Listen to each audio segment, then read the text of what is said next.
What are we talking about? Stop it. What? I was born a question brain. And I love that about you. I know.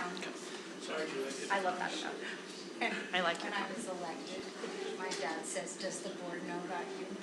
I said, "No, they'll want to bump up their time by an hour." I know. Okay, we're trying to start. We're just starting a couple minutes late. We're looking for some internet connections with, I think, one of our assistant superintendents. Is that what is it Dawn we're trying to get online? We're good to go. We're good to go? Yep. Okay, we're going to start then. Welcome, everybody, to our board meeting. It's July 11th, 2023. We are going to start with some introductions. Board, we'll start with Julie. Julie Jackson. Cam Canada. Connie Burgess. Karen Winder. Run, Clark, run. Clark Nelson. Rich Nye. And Chris Wynn. We want to excuse Board President Nicole McDermott and our business administrator Todd Hauber. They are out of town, and so I'll be running this meeting. And thank you for being here. I'd also like to make some introductions here. It looks like we have Region 5 PTA, Kimberly, great. From GAOP, we have our new president, Gaina, and she's going to introduce who's here with her. Yes. So Gaina Breeze, this is Kelly Ovison and Margarita Debilita. Thank you. They are my new vice presidents. Oh, great, thank you. Thanks for being here. GEA, Michelle Jones. Do we have anyone from the foundation, from GEF today? Okay. GESPA, middle management. Great. I'm vice president of GESPA. Oh, you have some people. And some people behind you, great. No, they're middle management. They're not GESPA. Oh, and you're next. Middle management was next on my list, great. That's exciting. I'm glad they're excited. We're excited to have you. Thank you for being here. And did I miss anybody else in the audience that's here? We have some House of Reps and Senators. Elected officials, okay, great. We have, who do we have? Senator, sorry, I couldn't see her behind Ben. Senator Reeby, thank you for being here, and Representative Elison. Great, thank you for being with us today. We will start with a pledge by our Assistant Superintendent, Leslie Bell.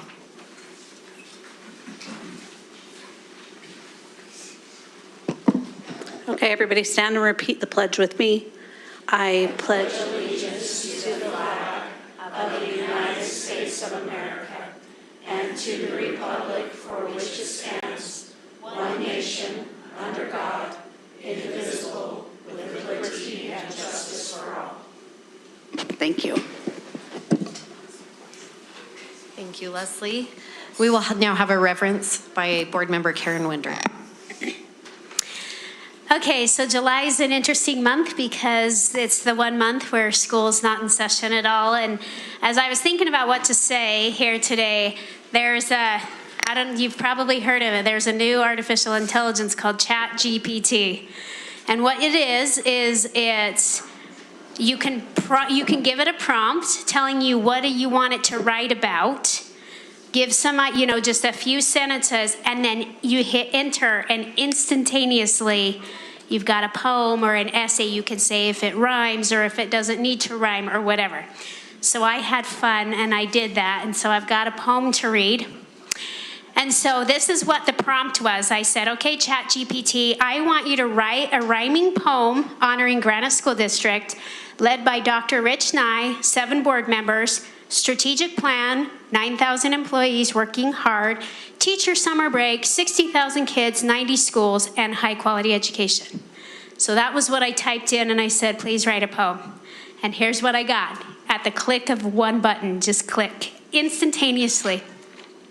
In the heart of Utah's land so grand stands Granite School District, we understand, led by Dr. Rich Nye, a guiding light with a vision that shines oh so bright.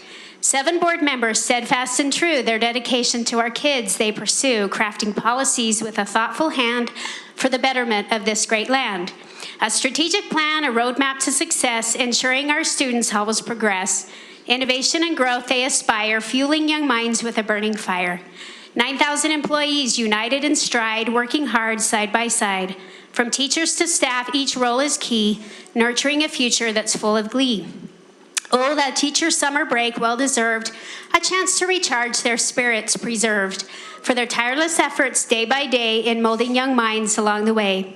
60,000 kids, a vibrant crowd with dreams and aspirations they are endowed. In every classroom, their potential unfolds, blossoming into futures yet untold. 90 schools, pillars of learning, where knowledge and character are discerning. From corridors to playgrounds, the laughter rings, creating memories that forever cling.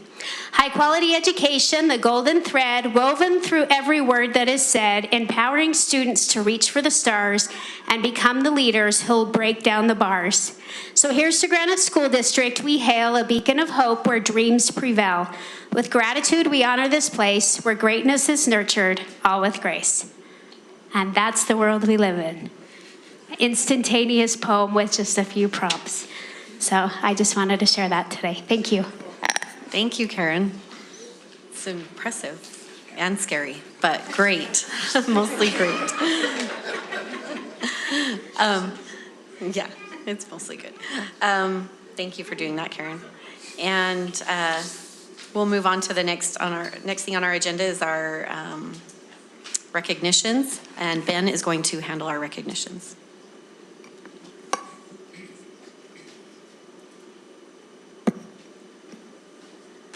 I'd like to turn the bulk of the meeting over to ChatGPT because they will do a better job than me, whoever they are.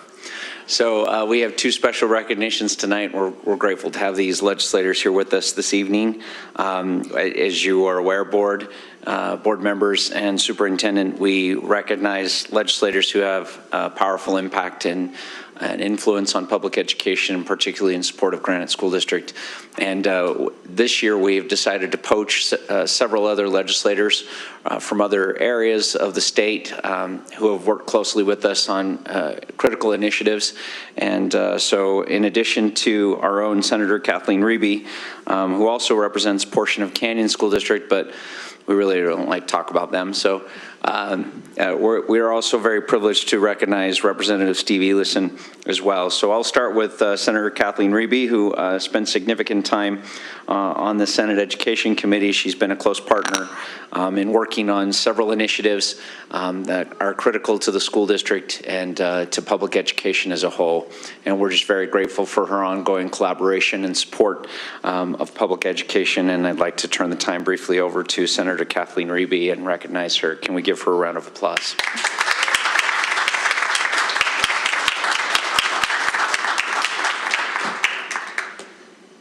Thank you. I didn't know I was going to speak tonight, but it's been a great pleasure to work with GEA and colleagues across the board, and working with the board and working with Rick Anthony and Leslie Bell. I've known you guys for 20 years now, so it's been really fun to see all the changes, and thank you for supporting the work that I do, and thanks for all what you do for our kids in the community. So thank you. It's not always a thankful task, so I appreciate the time you take away from your families.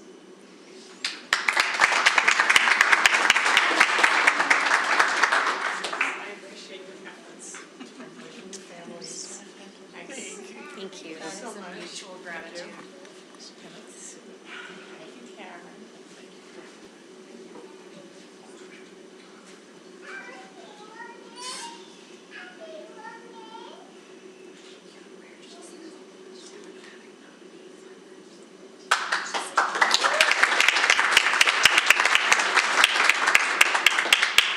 And as already indicated, Representative Steve Elison has been a tireless advocate, not just for public education, but for Granite School District in particular. Even though he does not live in our area, he is actually an alumnus of Granite School District and actually spent a lot of time. I went up to Mill Hollow a long time ago, and I found a picture of him cleaning urinals because he was Colonel Urinal, I came to find out this evening. He was a custodian up there at Mill Hollow. Did I get that right? And there is still a picture You told me where to find it, and I found it. But ever since my time working with him, I think, how long have you been at the legislature? 13 years. So I think I first worked with you about 10 years ago, and has been just a tremendous ally on a variety of issues. This last legislative session, we were grateful for additional supports with respect to helping our students and our families deal with a dearth of mental health issues, right? And ensuring that our students had access to those types of resources. And I'm going to let him speak to some of those other initiatives that he worked on specific and in benefit to our students and to our families and to the district. So Representative Steve Elison.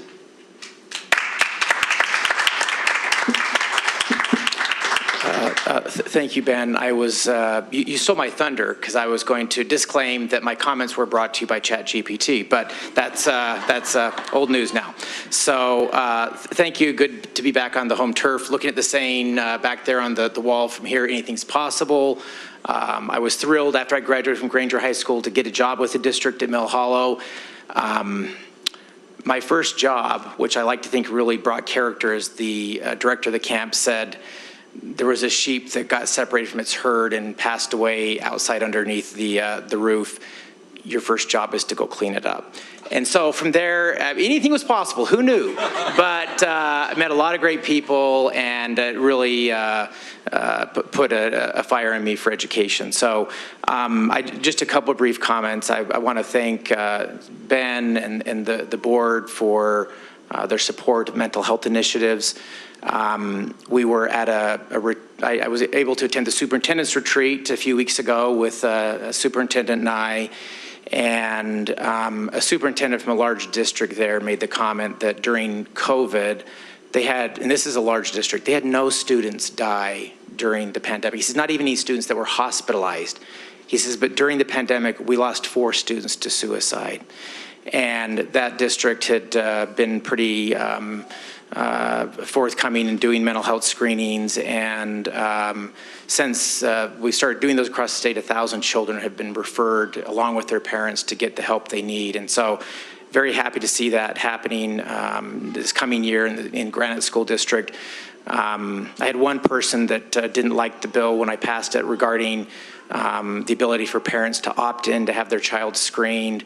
And I asked this individual, I said, do you want to do away with vision and hearing screenings also? And she said, no, why would I do that? And I said, because those are both issues that go wrong above children's heads also, above their necks, but don't take their life. And suicide's the leading cause of death in Utah. So we know that these types of programs will both prevent suicide, which is the leading cause of death for children in Utah, but very importantly also, I just spoke at the American Psychiatric Association, and a psychiatrist I presented with has done huge research into school shootings and found that almost all mass shooters are seriously mentally ill and not being treated. And so this gives an opportunity to identify students that may be at risk and get them the services up front. So thank you for all your advocacy and for your leadership on these issues, and also thank you for the recognition.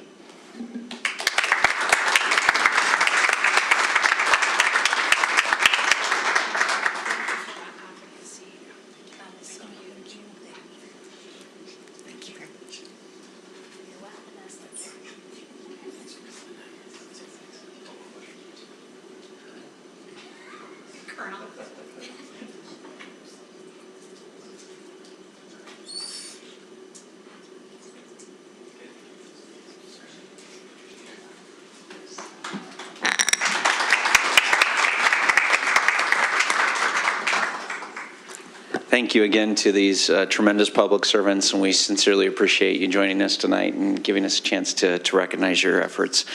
We would now like to turn the time over for a third recognition to Judith Simmons-Kissel to recognize one of our amazing administrators, and she has some other people she'll be introducing as well.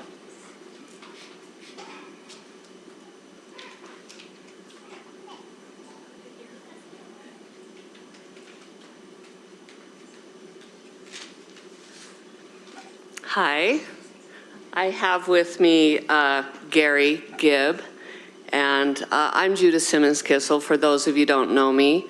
I retired in Granite after 37 years. 26 years here as an administrator. I always swear I'm not going to cry. I have been actively involved in GAESP and UAESP my entire career, 28 years. I'm currently the chairperson for UAESP, which is the Utah Association for Elementary School Principals, and I'm the chairperson for the National Distinguished Principal Award, which is why I'm here.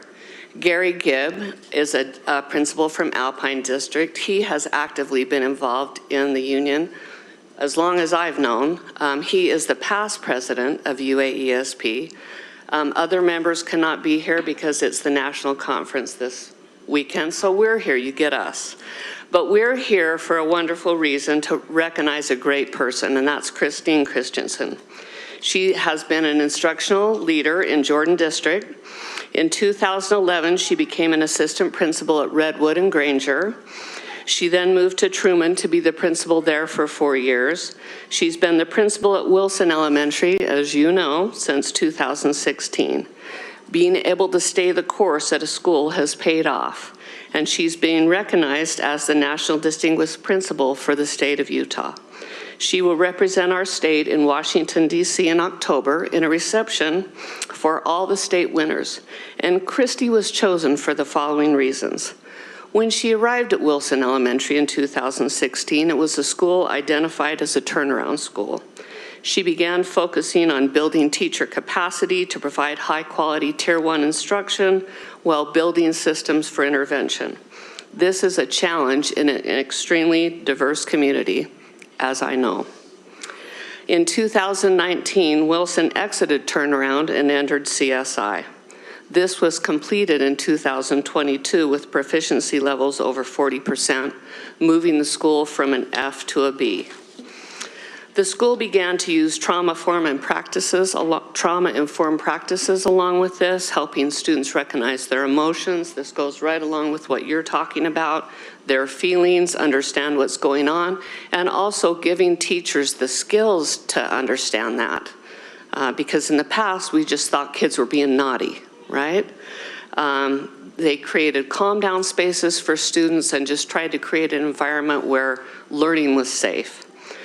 School and family partnerships were strengthened. She has a school pantry, medical and visions vans came quarterly. There was dental support available. ESL classes and other classes were available for parents. Monthly activities supporting academics at home for students, and many, many other things that I could probably go on until you guys went to sleep. I've worked with Christy for years.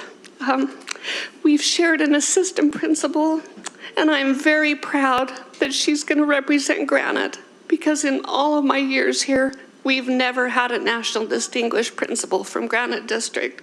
So I'm happy that it's Christy. I'm happy that she's going to represent Granite, and I'm happy that she's going to represent the Utah Education Association of Elementary Principals. Christy Christensen.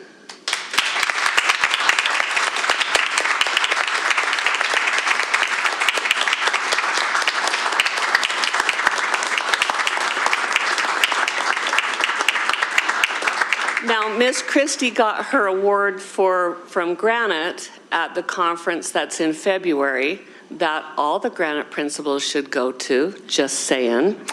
And then in June, we presented her. It's a huge application process for all the other people that are nominated from different districts. And she was by far the most outstanding candidate, and she received her award at our conference in June at the Zermatt. So we're just here to recognize her formally to you.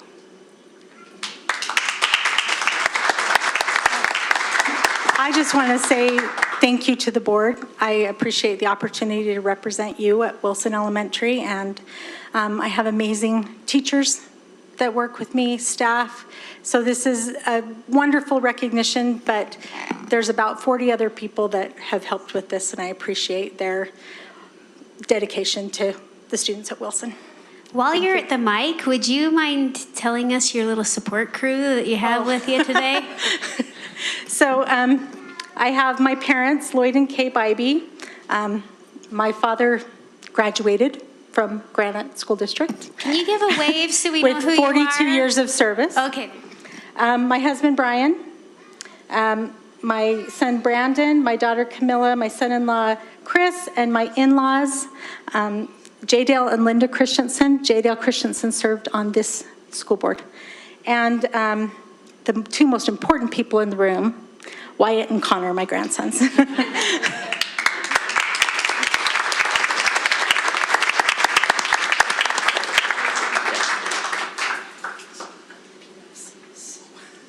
are like, to me, life-changing to see those. Congratulations.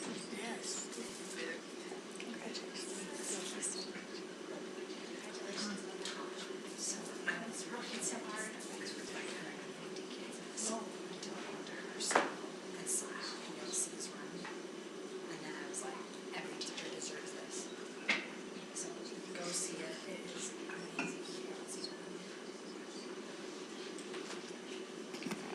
Another round of applause, please.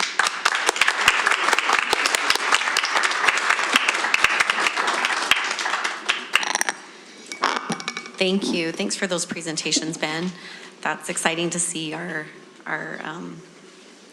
principals and other people who care about our district get recognized. I think we don't have any elected official participation time. We kind of already did that. So we will go to patron participation time, and we do have somebody who's signed up, one. Both of those requests are for an agenda item, and so Okay. we would invite. I'll bring those up at the for our next agenda item, Perfect. and we'll have them speak at the appropriate time then. Great, okay, we'll move on. Next is our consent agenda. We've all had time to look through that. And do we have any questions, or does someone want to make a motion? I motion that we approve the consent agenda. Second. We have a motion and a second. All in favor of accepting the consent agenda? Say aye. Aye. Any opposed? Okay, consent passes. Okay, all right, we're moving on. This is going kind of smooth, okay. Next, we have action items. The first one we have is our safety and security update. This will be brought to us by Dr. Nye, Chief Porter, and I'll invite them up to present us with the safety and security.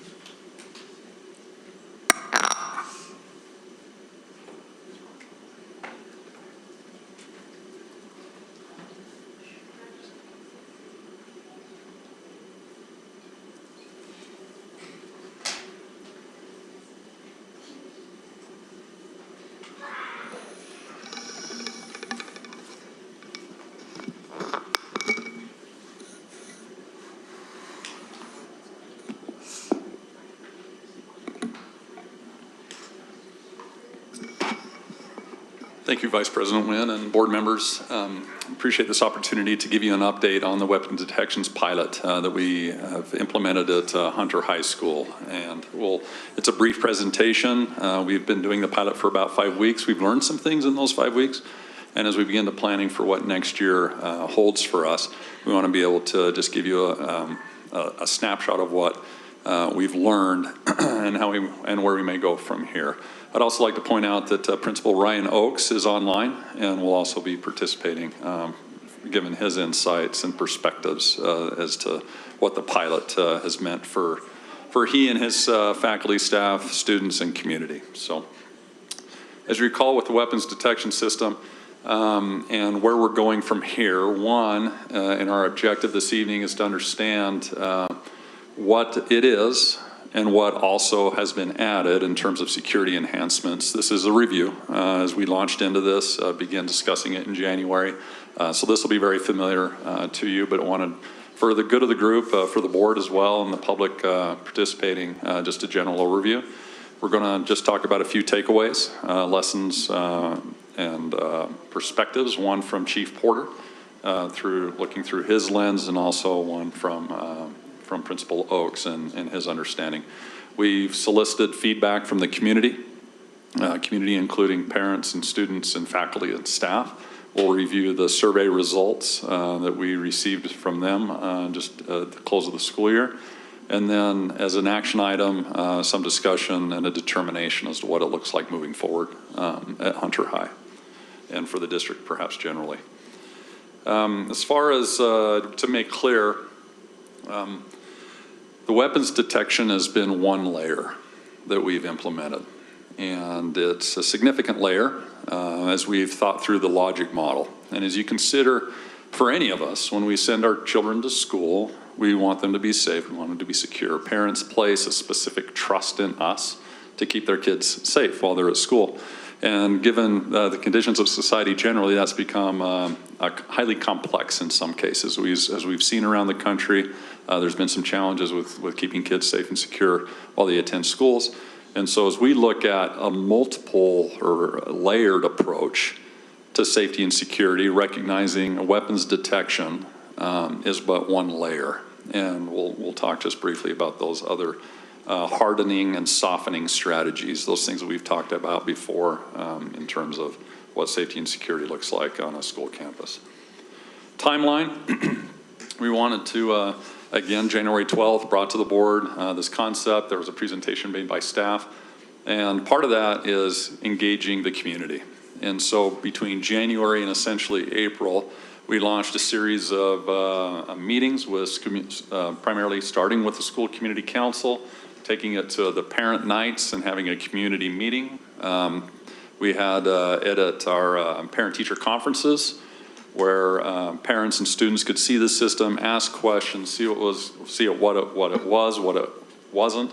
As you recall, when we started talking about it in January, people's minds immediately began to TSA at the airport, that type of screening. Or they've seen things nationally where they've used metal detectors, where it's single file line. And so it was really important to get in front of people, clear understanding as to what it is and what it isn't. And so that work occurred at several of those things. We installed the system just to see what it looked like and the places it would go at the two main entrances in February. And we started at that point doing a phased rollout. So it wasn't fully active in February.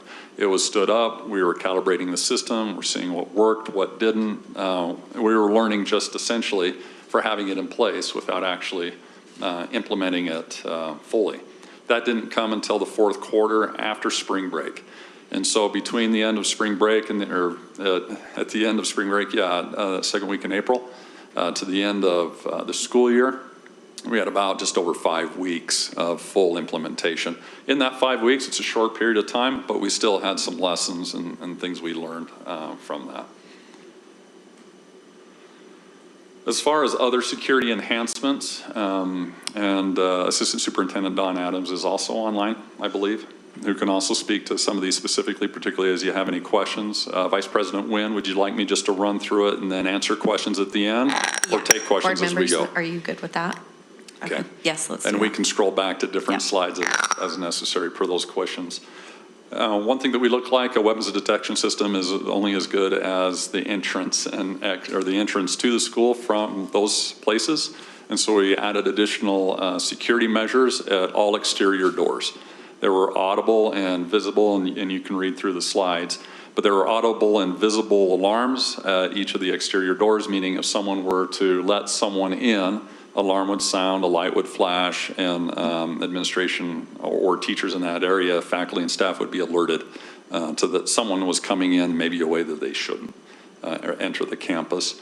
Now, we also had more cameras. We added more cameras on these and trained on these locations to make sure that we had eyes on those places. Again, in addition to if we're using a main entrance or two, in this case at Hunter, one on the east side and one on the west side, we also had to make sure that these other doors weren't being compromised with additional foot traffic getting on cabins. Magnetic clocks, you see that, centralized controls, meaning those can be activated in other places. If there's an issue, there's not just one place that could activate the locks or unlocking a door. And that leads to the access controls. You have district ID badge, you could trigger an event and activate those controls. Recognizing one nice thing is using the electronic badges. Unlike losing a physical key where someone could pick it up, electronic badges can be deactivated. So if it's lost, we go into the computer, we deactivate an electronic key so it can no longer be used to gain entry into the school. Assistant Superintendent Adams, do you want to cover anything else on that I may have glossed over too quickly that would be beneficial for the board in understanding what these other enhancements are?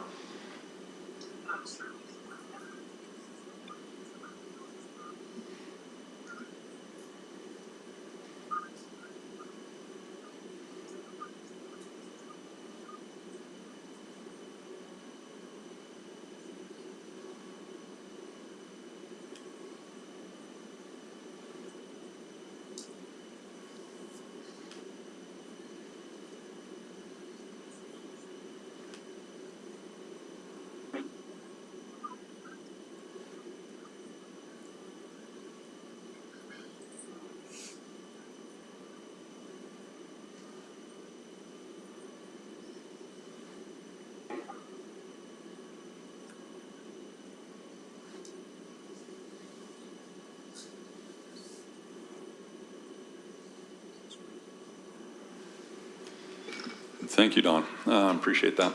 So as we think about what it looks like, the weapons detection system up front on the east and west entrances, recognizing that we have all these other exterior doors and cameras, we wanted to be able to, thank you, we wanted to be able to make sure that we were covering our bases in terms of funneling traffic through the front door. And again, if I were to go back to the original question that we had in January that brought us to this discussion, it really was what would be a layered approach to reducing the number of weapons in our schools. We had seen an increase in the number of weapons being brought into schools, and this was in part a part response to answering that question: how do we keep guns, weapons out of schools? As far as school safety and security, that layered approach that we're talking about, this comes from the school security guide that was published last year, and that comes from CISA, or the Cybersecurity and Infrastructure Security Agency, in cooperation with Homeland Security. As you think about the physical security equipment and technology, I'm not going to read through this. You can see that site buildings and design features. That's why Hunter was chosen again over others. It had the design that was more conducive to giving this a pilot.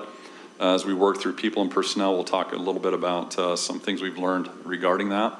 Policies and procedures, we're here tonight, and what does the training and exercise requirements look like. The second point that group suggests that this has to be a layered approach. There is literature that suggests weapons detection, there's concerns around it generally, and it's particularly problematic when it's the only layer. And so what's suggested here is if in our safety and security plans, it's part of a multi-layered approach, then obviously we're going to be able to make our campuses as safe and secure as possible. And so we're able to detect, delay, and respond to threats with a multi-layered approach. 3 just goes in a little bit more about physical security being part of, again, that broad, it's just a statement that a weapons detection system or physical security, that includes the doors, that includes the perimeter, that includes entrances, really should be part of a more holistic effort to keep school campuses safe. Lessons learned. Just some takeaways. Again, we only had 5 weeks of full implementation, so these are pretty brief, but we did have some takeaways. And so with that, I'm going to turn it over to Chief Porter from his perspective. What are some of those lessons? And here we are, we're showing the good things that we learned, and we're showing some things that might be a little bit problematic that still need to be addressed. So, Chief. Thank you. The conveyor belts were up and installed about the second week of May. They greatly increased efficiency and reduced wait times. We learned that there's a significant difference in sensitivity settings and what items are detected and how those sensitivity settings affect wait times. Some of our takeaways included our security guards and how it's beneficial for them to be engaged, follow procedures and expectations of the district. The security company did struggle to staff all 6 positions consistently. There was turnover, there was absences during this pilot. One of the biggest takeaways that we discussed in our closed meeting is Evolve as a confirmed deterrence. And we discussed some of that in our closed meeting. Yep, thank you, Chief. As we think about contracting and just full disclosure, depending on what the board decides for next year, imagine if we were to contract for these same services for a full year again next year, it would be about $275,000 with this company. We are discussing what that looks like in terms of what our expectations are of any security company providing this feature. Again, the system's only as good as how it's implemented to have the effect that we desire, and that's a big component. It's a staffing component. In fact, I would say that's probably our most significant cost to operating this system. And so in the spirit of full transparency and what it might cost, there is that. As far as the devices themselves, we leased them during this pilot, and from the company. There is some effort on their part to have us purchase those and not lease them. House Bill 61 was passed by Representative Wilcox, where $3 million was set aside for the purchase of weapons detections by school districts or charters or whoever in public education might. So we have yet to see what that application process looks like from the Utah State Board of Education. But once we receive it, if we were to need to purchase those, there's a high likelihood that would be covered under the allocation made by the legislature for that purpose, as recorded in House Bill 61.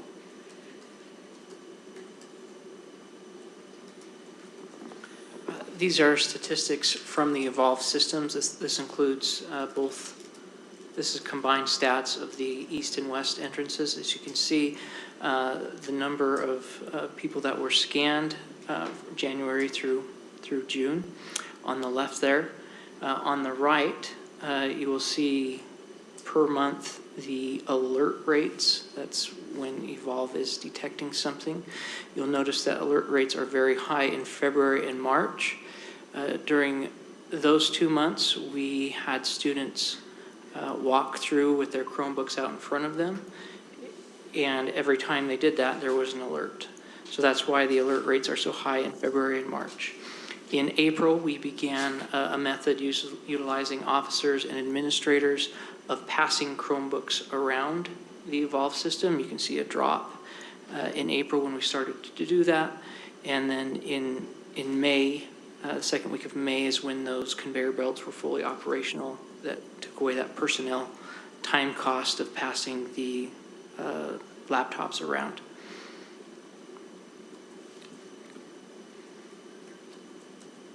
All right, Principal Oakes, if you're able to unmute and just walk us through your talking points and any other things that impressed upon your mind as you've engaged in this process for 6 months starting in January, but what it really meant in operation when it was fully implemented. Yep, we can hear you.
Thank you, Principal Oakes. As we think about what does it mean for our student, staff, and community, and Principal Oakes gave a great segue into that, is identifying at least something of a baseline to say, hey, for the implementation of this, what is your understanding of it? How do you feel about it? What has your experience been with it? And so we just asked a few pointed questions to ascertain some of those results. As far as the response rate, we had almost 600 students that participated and just over 100 parents. And per this question, what describes your experience with it? You can see parents really didn't have issue accessing the school with the new system. I would imagine that has everything to do with, of course, whether or not they've had to use it, right? And so I'm sure that affected that. But you can see where students, about a third, didn't really have any issue going through the door to access the school. Some slight inconvenience, again, 20%, pretty low, and 44%, or the bulk of the students experienced some inconvenience, right? So you have to pull the Chromebook out of your backpack, put it on the conveyor belt. Maybe if the setting was on too high as we were working to calibrate, what is the right detection setting? Sometimes the lines may have gotten a little bit longer, but some inconvenience trying to access school. And again, 21% found it very cumbersome and added they didn't feel that it was effective. And so, and we received some comments. There was an open end to that where we received comments, identified threads and trends. And I would say, as far as the system is cumbersome, not effective, part of the primary comment as to why those respondents felt it wasn't effective was they identified ways of maybe gaming how to get around it, right? And thinking through it, maybe Frank can let me in a side door. Maybe it's not detecting everything that we think it should. Maybe the setting's too high, and so you get the idea. But primarily it was what are the workarounds? And with anything you implement of this nature, you're going to have some of those questions come up and some experiences that would suggest, again, it was a pilot, and we learned what some of those areas were, but that's where some of the comments focused on. Continuing with parents and students, again, does the implementation of the weapons detection system make you or your student feel safer on Hunter? For parents and students, it was the same, right? So we just broke it down, disaggregated the data. 58% felt like, yeah, I feel safer at school, or yeah, I feel safer for my student to be at school. And then 42% said, yeah, I don't feel like it's making my kids or the school feel safer. Faculty and staff, we had 109 employees that participated, and this was just specifically to Hunter High faculty and staff. Does the implementation make you feel safer at work? 77% felt like, yeah, on the implementation, given the security enhancements, given the weapons detection, made them feel safer at work, and 23%, almost a quarter, said no, it didn't for them. How many employees are at Hunter? Do you know? Well, Ryan's going to answer that to the number. I would give a ballpark, but Ryan, how many employees do you have? Okay. I'd have been close. I'd have said 150, but yeah, 168. Yeah, thanks, Ryan. Similar question around convenience and the experience accessing it. 61% no issues accessing the school with the new system. 15 was some slight inconvenience. 18% feel inconvenience the system was worth the security. So that's 18% of the 15% who felt inexperienced. We can provide the numbers on that. And 6% felt like it was cumbersome and not effective at that. So, and that concludes the presentation, although I do want to address one issue and would ask General Counsel Larson to join us. One question received from some patrons, some constituents is when it comes to search and seizure and protections under the law, how might this play in and be situated within that context? So when it comes to Fourth Amendment search and seizure, there is a seminal case, it's called the New Jersey versus TLO case, that basically gives us a standard for how schools can conduct searches and seizures. And the fact of the matter is, the cases since then, there's only a few cases in the country, there's a handful of cases in the country that have addressed specifically weapons detection or metal detectors. Those cases have used the TLO, what's called the balancing test, and the balancing test weighs the benefit of health and safety as a public good versus the threat to a student's rights for not having an expectation of privacy in the school. All courts, as far as I understand, have that have addressed this issue have determined that the interest of public safety, the interest of health and safety of students far outweighs a very minimal invasion of a student's privacy by going through a metal detector, and therefore these searches are considered administrative searches and are held to be constitutional. This is true not only in schools. It previously was held to be true in courts, in courthouses, and in other places where these types of routine administrative searches are made. And so as far as we're concerned, the constitutional question, while it hasn't been foreclosed in the state of Utah, these are court cases that have occurred in other states. There haven't been any courts that have ruled that that using metal detectors in schools is somehow a violation of the Fourth Amendment.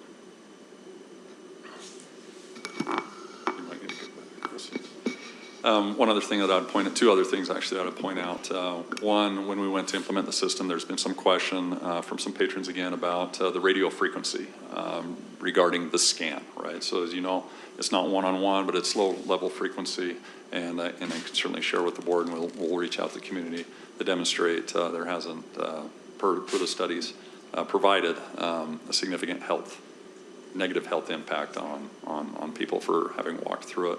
And then the other issue is had a discussion point that has been removed. But we, when it comes to answering the question, is it a weapons deterrent? And Principal Oaks referenced this.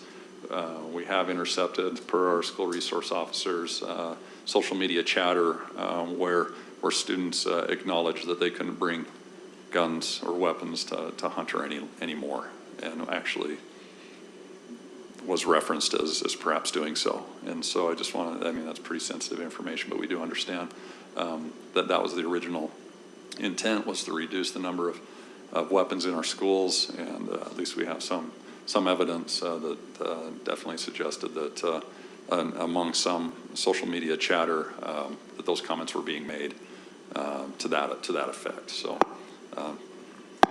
and with that, Vice President, that concludes the presentation. We're happy to address any questions or concerns the board may have. Thank you. Okay, board members, it's your chance to speak up. So I know many board members, myself included, want to talk about the cost. There's the funding of this program. So can you go over how this is funded, what type of help from the legislature is out there to help with school safety? Because I know that is a hot topic on the Hill, is how do we keep our kids safe, whether it's mental health or, I mean, it is a multiple layer. We can't look at a weapons detection and just say this is it. This is the only thing that's keeping our kids safe, because we need help from the community. We need help everywhere, right? But this also comes with a cost. So can you go over the funding, where that comes from, how much is out of our pocket, how much is, there's other funding resources? Sure. So for the pilot, we used one-time funds, right? I mean, if we were to build a program that was to be ongoing indefinite, we would identify ongoing revenue to do that. For this pilot, we're using some one-time funds. If the pilot were to continue, or this effort were, if the pilot continues, we would use again some one-time funds, meaning that we do have some balances that we would draw upon that would extend the pilot. If the board chose to do this indefinitely, those we would have to go and budget for and using ongoing funds, the district funds. Now the legislature, to the point, House Bill 61. Again, sponsored by Representative Wilcox, passed. It identified funding for LEAs to make some of these purchases. Some of it is on that weapons detection. Other layers that we were talking about, and we will, in the event that we continue this, we would be able to purchase the equipment, more than likely, right, using House Bill 61 funds, because they were allocated to that purpose, $3 million again statewide. As far as the staffing is concerned, again, we'll use one-time funds if the pilot were to continue. If not, we would explore what it would look like in terms of ongoing funds. Again, contracting third party for those services is about $275,000 a year that we would have to budget for. But we're also exploring options. What would it look like if we brought in those services in-house? Can I, clarifications on those? So the $250,000 for the staffing would be pulled from one-time funds, which means it would not be pulled from any other programming. That is correct, and it's $275,000. Thank you for that correction. And then the second thing is, $3 million doesn't seem like a lot of money for a statewide budget. So it makes me worried that, and I know that there are lots of districts who have these concerns. So if we were to be denied any grant because, whatever reason, do you know how much it would cost to lease Hunter High only for another year of a pilot? So the costs to the district to buy the equipment for a year would, and that every year is one-time purchase, right? Until it comes to maintenance and replacement, it's $125,000 for the system, for the physical hardware. And that's buying, not leasing? That's buying. Leasing. Which would be smarter for a year. Yeah. Leasing, as opposed to the 5 weeks we we would did own it, before. yeah. And leasing it, the company also, the vendor of Evolve, is less inclined to lease at this point. They were in terms of that pilot, but for moving forward, if we were to do it longer, they would look to have us purchase, although we would still negotiate and have the discussion if we wanted to just lease. And so Dr. Nye, what is the plan B of where that money comes from? Is that also one-time funds?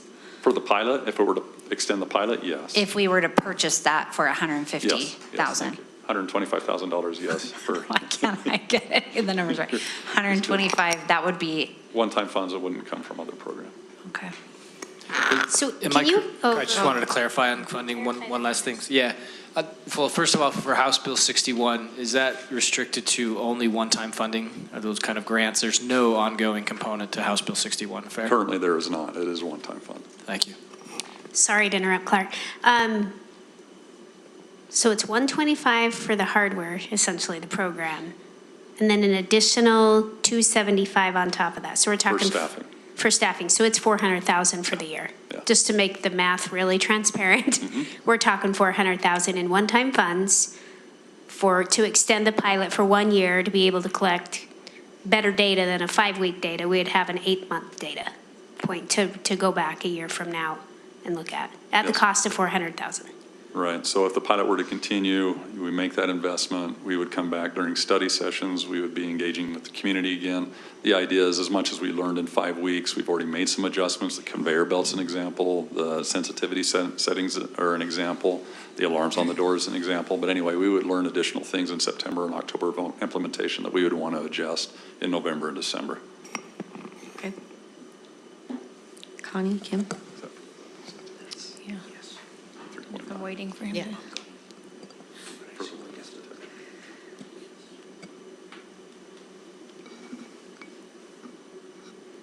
We good for the next question?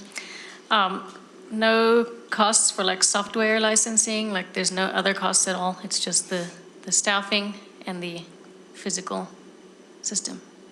Yeah, Right. well, go ahead, Chief. So if we purchase the equipment, they will upgrade it's a 4-year agreement that they will update the software, any software updates that come on. There are no additional costs beyond the purchase cost. For 4 years or? For 4 years. Okay. And does that apply also for the other measures that we had in the, the alarm systems and that are on the other doors? So those And the were, videos, we upgraded those. those are all in-house, done by Don Adams and Safety Systems. So those are in place regardless of what we do about this weapons detection? That's correct. And those, I would say, those would remain in place. I think it's best practice for any campus to have a main entry area and these other doors being secure. It secures the campus. And can I ask, how does that compare to the cost of adding additional school resource officers? We're spending $400,000 a year for this weapons detection system. If that was instead used for resource officers, how many would that get us? So the 275, because The 150 is one time, and then it's 275 ongoing. yeah, so it's for the each 275 that year would be thereafter. ongoing. Yeah. Our average costs on our police officers is roughly $90,000. Roughly for salary. Correct. And benefits, so you can kind of do the math there. That would be roughly 3 potential additional officers. The question is, what's our focus in terms of our layered security, right? So if we want to, we already have 2 full-time police officers at that particular location. The chief can speak to this a little bit further. That's one layer of this multi-layered approach, right? Having armed security or a police officer present. So beefing up one portion of that puzzle is just a matter of how we obtain our priorities, and CERC is obviously focused on this. And my last question is, can you speak to how effective the system is? We talked about that a little bit earlier, but just do we have enough data to even make an assessment of that kind? Like, does it work how it's sold, right? Does it do what it says it's supposed to do effectively, the system? Or do we not have enough data to answer that question? In the tests that I've done and the demonstrations I've been to, we've tested it, the police department, I've tested it, school staff have tested it. I'm confident that it does what it does as advertised. I would add briefly in our discussions with our school security committee, as we've seen other places work through full implementation, whether it's BYU using it for their large-scale events or other entities, we have not gotten to the point where in 5 weeks of our own full implementation that we really have satisfied the question of how effective this is and can be. It's positive, and it's trending positively, but I believe our recommendation is based on the fact that we would like to get more data and see how effective this can be. Is that fair to say, Superintendent? I have 2 questions in that regard. So number one, can you comment on whether there are economies of scale if and when we were to implement at a second location? And number 2, can you be more explicit in what is the recommendation that you're providing?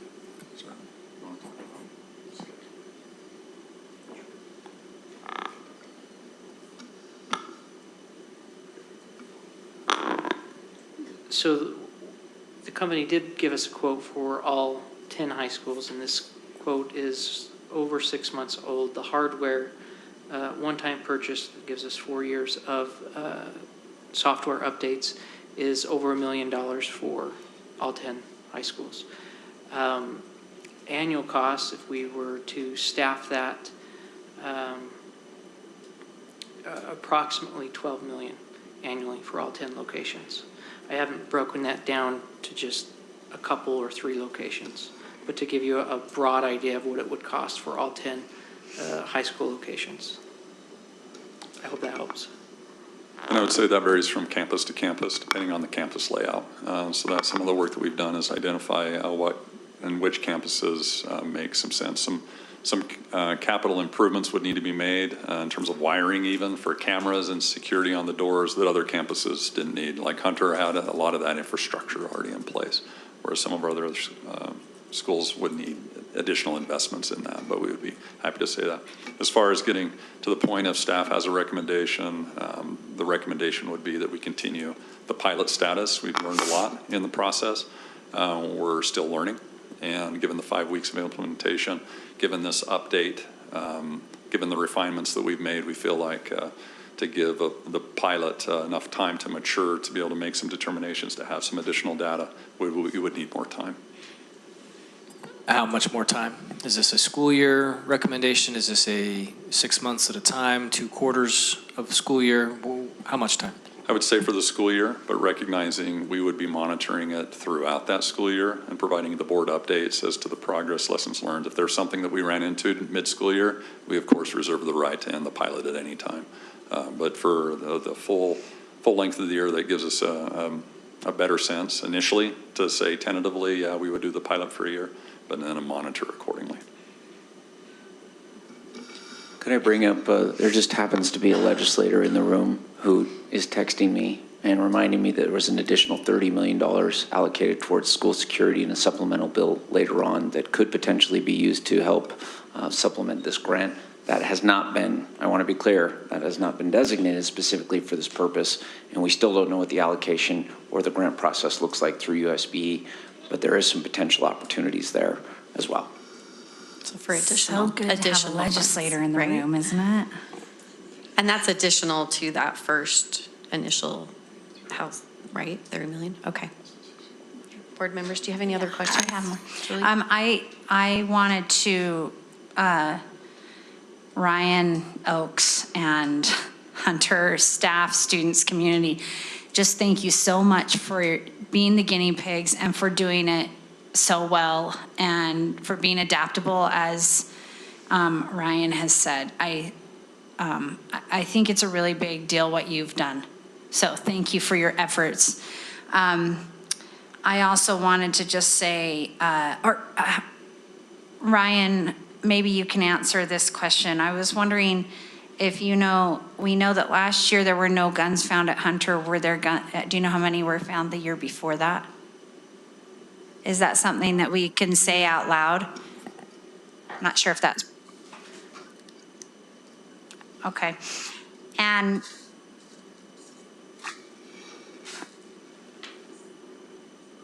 yes. Okay.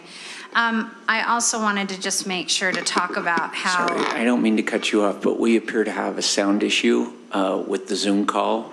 And so our listeners online probably did not hear his response. So I just wanted to repeat it for the people who probably couldn't hear that. He indicated there was roughly a few, including obviously a very infamous incident that happened just off of campus where we knew those weapons were on our campus prior to the shooting occurring. So I just wanted to clarify for our audience. I apologize for cutting you off there. No, I'm glad you did. I think it's really important that this is a layered approach.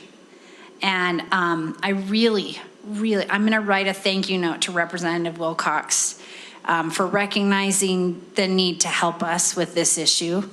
And I also wanted to recognize that we have lots of legislators who are mindful of this, including Representative Ellison, who's in our presence today, and will be talking about taking advantage of one of his bills that I think is a part of this layered approach. Also, I feel great gratitude that people are recognizing this is a need, and I just want to make sure and make clear that while we can make efforts to keep our kids safe in schools, we care about them 24/7. And we need the help of an entire community to keep them safe when they are not in our schools. And so we really need to advocate for a community approach as well as multi-layers within our school. We need a community approach. And while I'm not sure that I'm the expert and the person to know what that approach should be, I do know that, if you look at polls, our populace in Utah is in favor of doing something about guns in Utah. No, I don't mean about guns. I mean about kids and what's happening with them with guns. And so I wonder if we are doing anything on a legislative or community level to advocate for these issues. Yeah, thank you for bringing up that point. And Representative Ellison, I know, was part of that over several years, right, in terms of that effort. And it's ongoing. And a lot of it stems from where the guns are being accessed. And it largely begins in the home, is having families lock up their weapons, keeping ammunition separate from those weapons, trigger locks, and the affordability of the legislature. Representative Ellison was part of that. Trigger locks being made available at no cost in that effort. It's just, again, what can the community do? What can homes do? And there's a prevailing notion around the ease of accessing firearms as a youth, even outside of the home. And without going into specific details to tip off any way for others to access, I won't go into that. But there is a prevailing notion that more can and needs to be done to make sure that the weapons stay out of the hands of youth that shouldn't be having them. Not speaking to how families spend their leisure time and whether or not that's part of that. That's not it. It's how do we keep guns out of students' hands when they're not supposed to have them, and specifically, and of course, bringing them into our schools or on the weekend away from school. They're still our students. And so we're mindful of those efforts that the legislature is taking and an ongoing effort at that within our communities and our municipalities to that end. Yeah, and you know, in the end, we always talk about what's going on in our schools, and there's so much we can't control for our children, and it doesn't matter that we can't control it. We care about it. And so we want to advocate and be a part of that however we can, even though we know that it's stepping outside of the boundaries that have been set for us as education, right? We know that at this point, no, what's happening over here is impacting what's happening in our school. And so we find necessity in butting our noses in a little bit, you know? I also wanted to ask the question, it might be putting you on the spot, Dr. Nye, so sidestep it if you need to. Is there another school that you would prioritize if we chose to do a second pilot?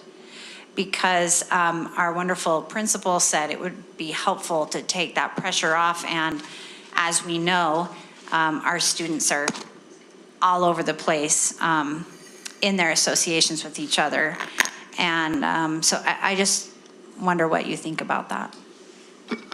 So part of the initial analysis as to which high school to look at for this implementation of this pilot, we did look at the facilities and the feasibility of it being launched at other schools. To that end, we have not made a determination where would be the next best fit because we want to give due diligence to how this is working at Hunter before exploring other options in terms of scalability.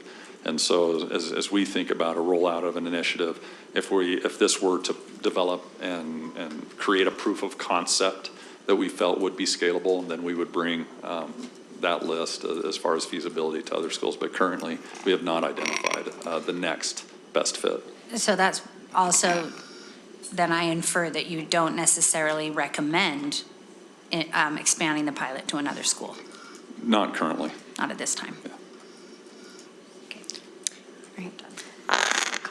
I just Connie or Karen? want to say thanks. I think it's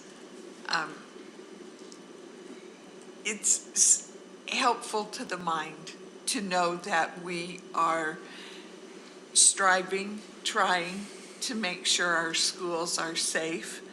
And I appreciate the time and the effort that you've gone into this, as well as to be able to tell us. I mean, the questions have been good, and to be able to tell us about the cost as well as expansion down the road if things keep going well. So thank you very much for all your time and effort.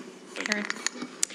I was just going to say, Board Vice President, I think we have a couple public comments, so before we get too much further down discussion, perhaps we could hear what they have to say. I think that's a great idea. Ben just also told me that also. We actually have two public comments, patrons who've signed up for public comment. We'll hear from Douglas, I think it's Bueller first. And for the record, if you'll just come up to the microphone and state your name and address for the board. And you have approximately 5 minutes to address us. Thank you. Thank you very much. I'm Douglas William Bueller. I live at 2421 West Harvey Heights Circle in Taylorsville. I'm a father of 3 children in the Granite School District. I'm also a Granite School District alum, having attended several Granite School District elementary schools up through Taylorsville High School. 3 of my kids, as I said, are in Granite School District in grades K through 12, each attending a different school. None of us are involved with Hunter, but I heard about this and it raised some concerns about the idea of the pilot expanding. Hunter obviously has their community and their needs, and they're exploring this, and I wish them the best of luck with this program. However, we're all very, very concerned about school violence. Taylorsville had an issue just this last spring. But when I dug into this, and I've been looking at this problem for years as a concerned parent, I found many studies over the years showing increased stress for our kids when they have to go through metal detectors, when their school feels more like a prison and less like a friendly, welcoming place. When I went to Taylorsville, we could come and go through any door. It was no big deal. It was a friendly place. Now it's a very structured place. You go through particular doors. It works, but it's not the friendly place I grew up with. And some of that might be the devolution of society, but it's a concern to me. My kids just came out of COVID. They are stress cases. We have all of them talking to various counselors all the time, and I'm sure I'm not unique in that process. And so anything that adds to their day-to-day stress, even if it's supposedly makes them feel more secure, I'm not in favor of. Second, as I've dug into all of these stats, I've run into a very strange outlier. Utah is fairly unique in how it handles weapons in schools. Over 20 years ago, they revised the concealed carry law, and they made it so that anyone who is a concealed carry permit holder is allowed into the schools with weapons at any time. Now, the point of that is that it is concealed. Nobody knows that they have that weapon. But it adds this nice extra layer of security because anybody who wants to deploy violence has to wonder, is the guy next to me carrying? How long will I go? In almost every mass shooting, it has been in a gun-free zone. Now, I recognize that we have excellent resource officers, police officers who are there, but there are only a couple people. How much more variable is it if you don't know if the janitor, who's an ex-Marine, happens to have a weapon, or if some of the teachers you're taking classes from just happen to have a weapon? They never bring it up. It's concealed. It's not talked about. They're adults. They're licensed by the state. And the stats I've seen on concealed carry permit holders show that they are the most law-abiding people in the entire state. So we should be able to trust those people. We implement this system, and those people now either need to have a special door that would highlight them as being concealed weapon carriers, so some of that stealth is gone, or they're no longer able to carry into the buildings, and so we've lost that extra layer of defense. That concerns me. And finally, I really love hearing about the other physical security changes you've made at Hunter High. I think those, get with the times. Professionally, I've implemented security systems for a financial firm that I work for. It's very important to have locks that lock, keys that can't be picked up by a student and used weeks later because they got lost. All of this is very important technology. The cameras are beneficial in the common areas. I think that's all great and should be explored with vigor at all of the schools.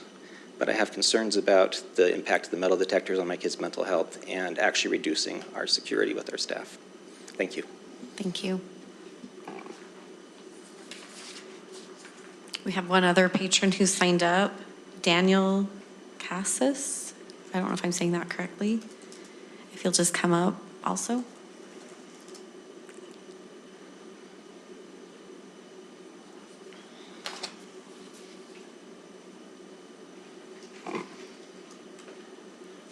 Hello, my name is Daniel Casas. Will you speak right into the microphone? Yes, my name is Daniel Casas, and I live on 6117 West, Terrace Ridge Drive. One point I wanted to bring up specifically was the entrance and exit of students through the, W Hall doors is what I'm most specifically about, the west side entrance, which has usually about two people there checking, reviewing, and searching students for whenever a detector marks them as having a weapon or deadly thing, possessing something that would harm someone else. I had a teacher bring this up to me one time where due to it being in W Hall, it risked the safety of many students because they said that to put in the W Hall, they had to have two entrances and exits to every room in there. But because the entrance for students to get into the building is upstairs, there's no exit through the other direction. So entering, you go through the weapon detection, and there's a giant hallway to your left with students not able to go anywhere. And the concern that was voiced to me was, what if a student walks in and does the motion of taking out a Chromebook, but instead pulls out a weapon and begins shooting? Where would the students in W Hall, or what kind of safety do we have in place for them to be able to escape or go anywhere? Because the weapon detection stops it, but what if they get past the people just checking bags because they're not aware of what's happening? They could be checking someone else's bag, or they thought someone was pulling out a Chromebook and they pulled out a weapon. Those hallways are pure glass doors, so you can see what's going on inside, but I believe they implemented like some kind of shading on the doors, on the windows.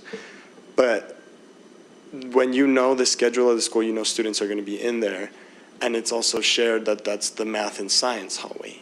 So you understand there's students in there because those are required classes, and those teachers probably have the most courses out of every teacher in the building because they're required. So when a student comes in with a weapon, how are we going to evacuate the other, like, are they jumping out of a window on the second story into concrete, which is right outside in the courtyard?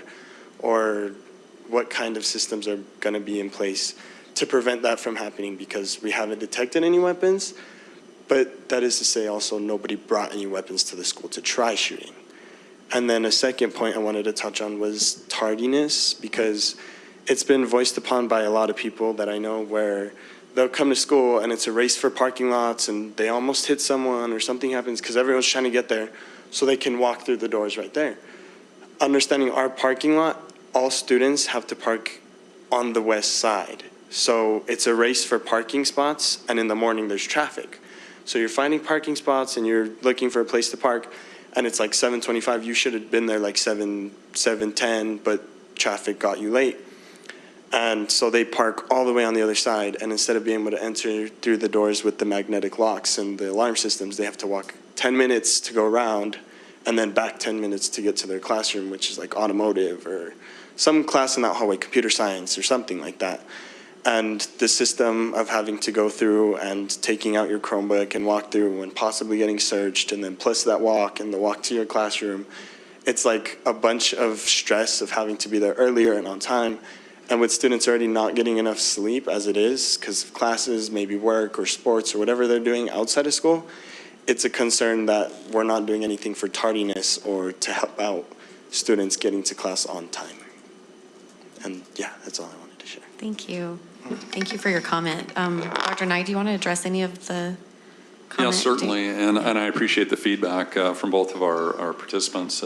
As we think about what's going on in the W Hall and what does that look like operationally in the tardy situation, those are the lessons we're learning, and those same and similar concerns we have. And so we are looking at Principal Oaks and the safety and security team. How do we address those lessons, right? And if we're having experience with a specific call and how we're loading a school, if you will, that's part of the discussion as well, to address some of those issues. I would say as far as concealed carry is concerned, the board has a policy essentially on that. It's people can conceal and carry. Concealed defined as the weapon is on their person at all times and not locked in a desk or anything else like that.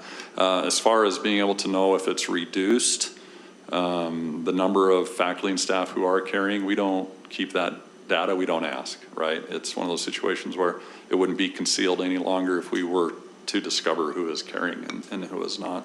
So unfortunately, I can't speak to that specifically, but per state law, concealed carry is a right in our state, and at the moment, I couldn't tell you who in the Granite School District or at Hunter High for And that is correct me if carrying. I'm wrong, but teachers actually don't have to walk through, They don't. adults don't have to walk through the Adult- eval yeah, system. They do not. So if they were concealed carry, they could, well, or anybody. Yeah, and a lot of the teachers will enter the door that's closest to their room anyway, instead of using the main entrance, because there's not a lot of classrooms right up front by the main entrance on the east or the west. And so, yeah, it's very routine, if you will, for teachers to use the doors that are nearest to their classrooms. Thank you. Thanks, Dr. Nye. Board members, this is an action item, and so we need to proceed with what we feel would be best with this action item.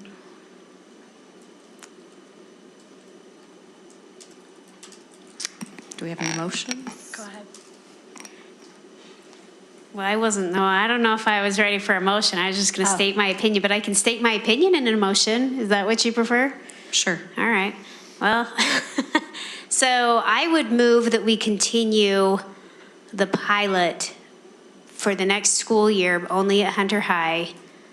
And before you ask for a second, can I give my logic? Of course. My opinion. I think we've learned a lot in 5 weeks, but 5 weeks compared to an entire school year, I think is very minuscule.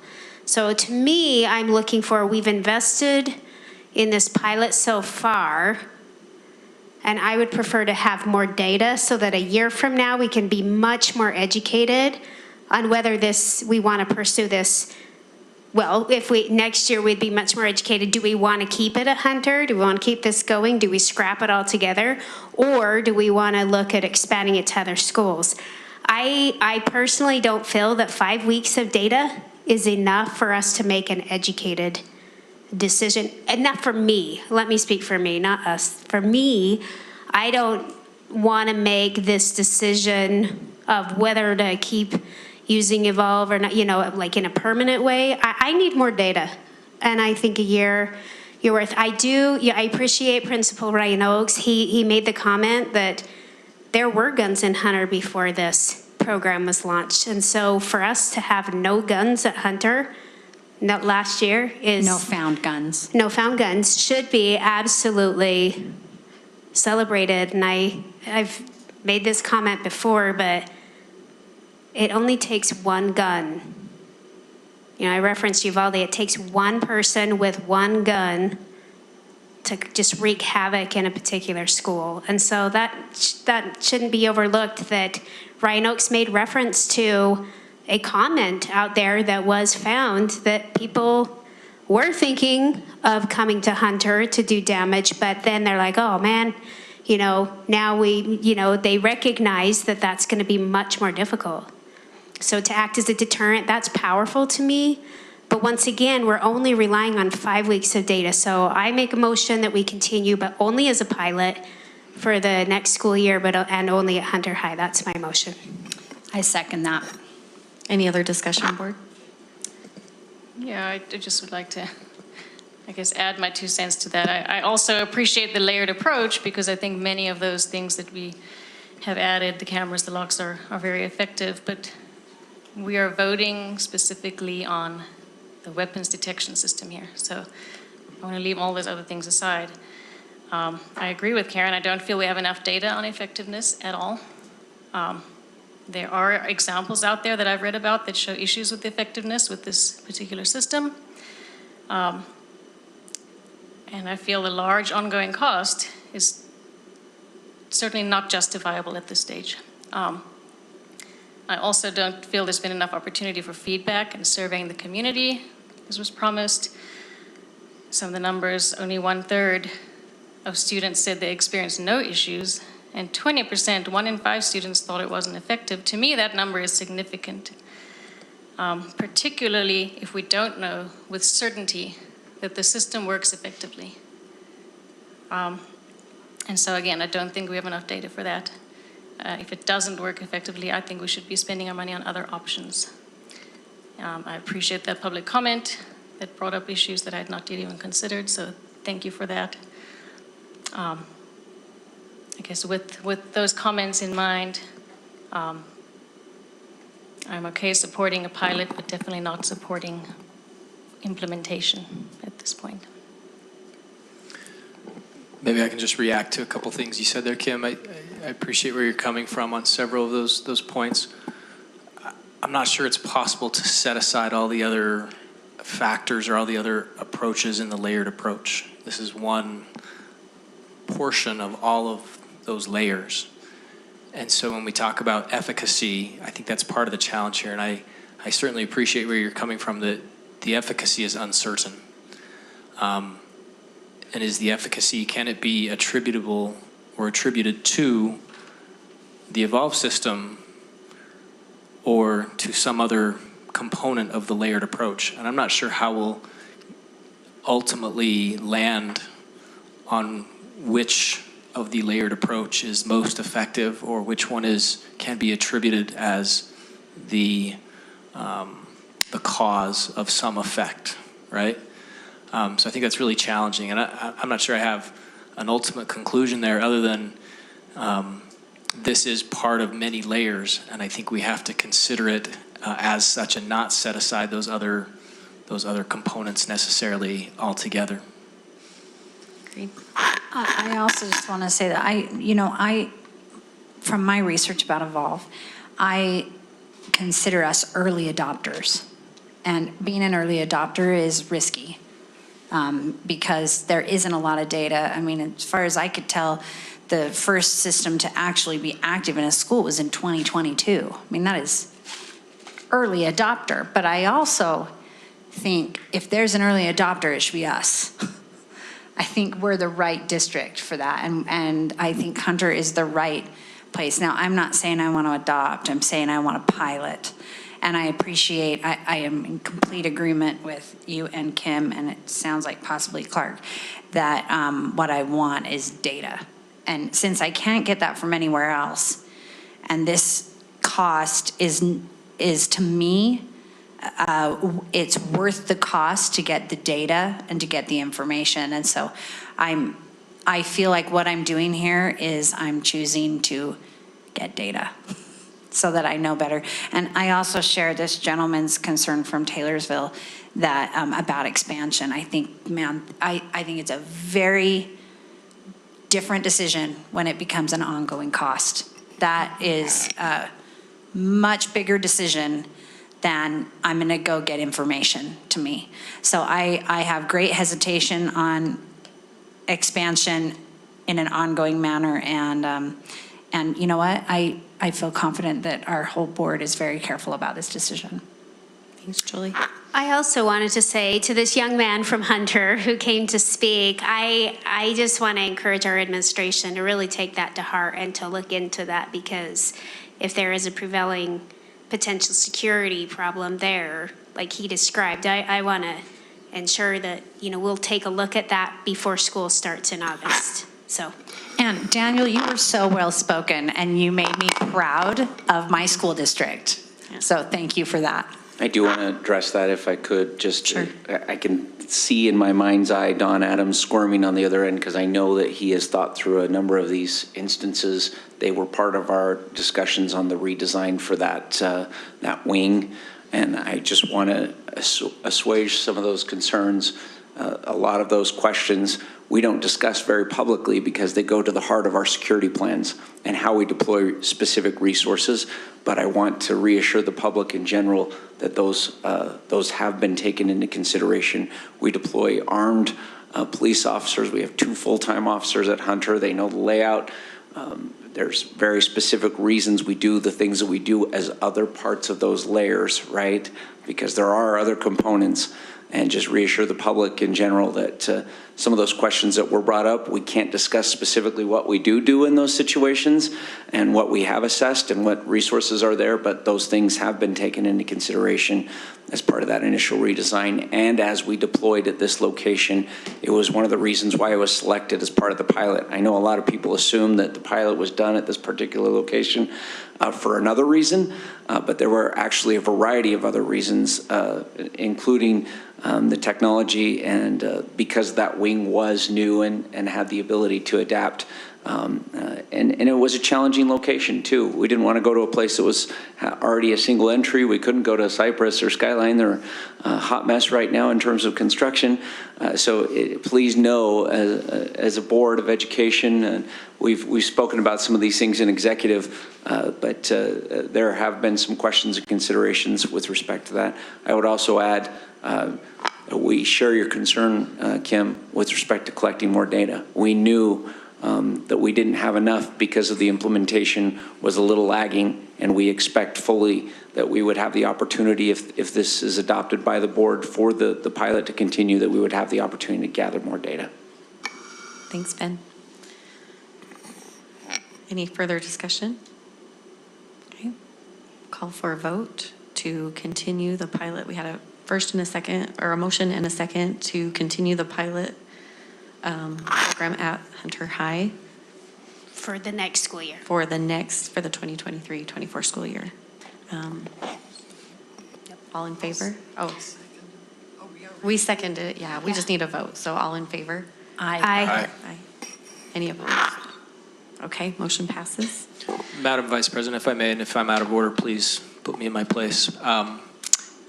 What would be the appropriate time period for you to follow up, for us to follow up with you and for you to report back? Is it after the conclusion of the first quarter of school or some other time period? I'd like to set some parameters of that nature, if we may? Yeah, so I would recommend to the board that we do come back during a study session, likely October. That gives us initially August, September, second week in October, another 6 weeks to say, here's some additional things that we pulled out of from last spring, some additional feedback. If 6 weeks again is too soon, we can extend that into November, of course.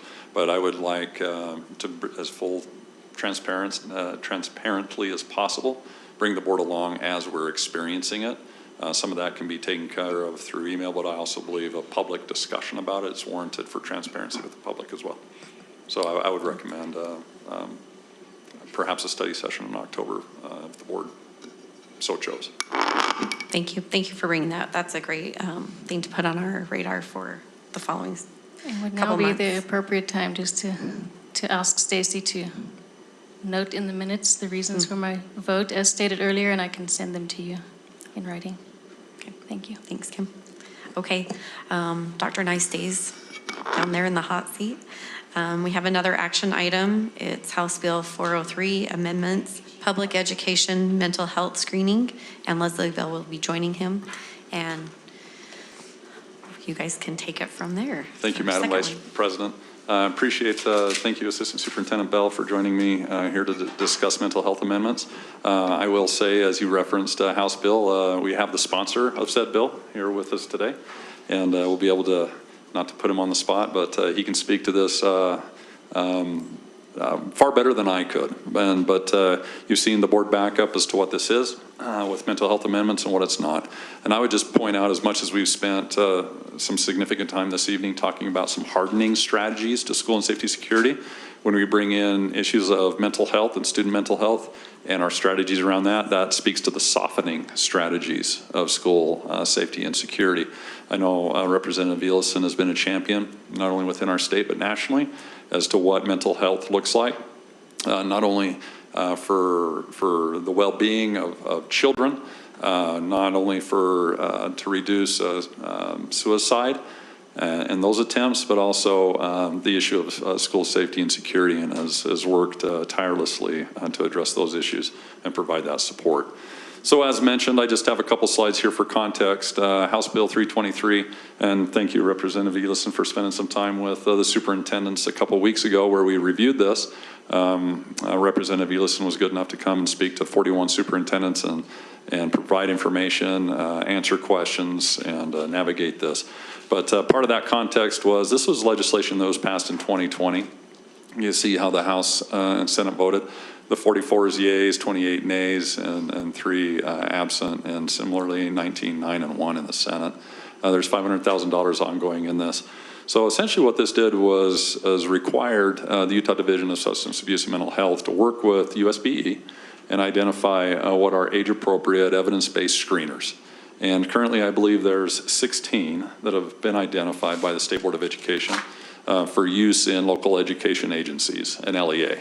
I'll use LEA in this presentation. That's what it's referred to by when the USBE speaks about districts and charters, as well as the state legislature. And that's essentially what an LEA is, as a district or charter. And so part of this bill was it prohibited any mental health screening being given without active parental consent, and also standards for LEAs to implement student mental health screenings.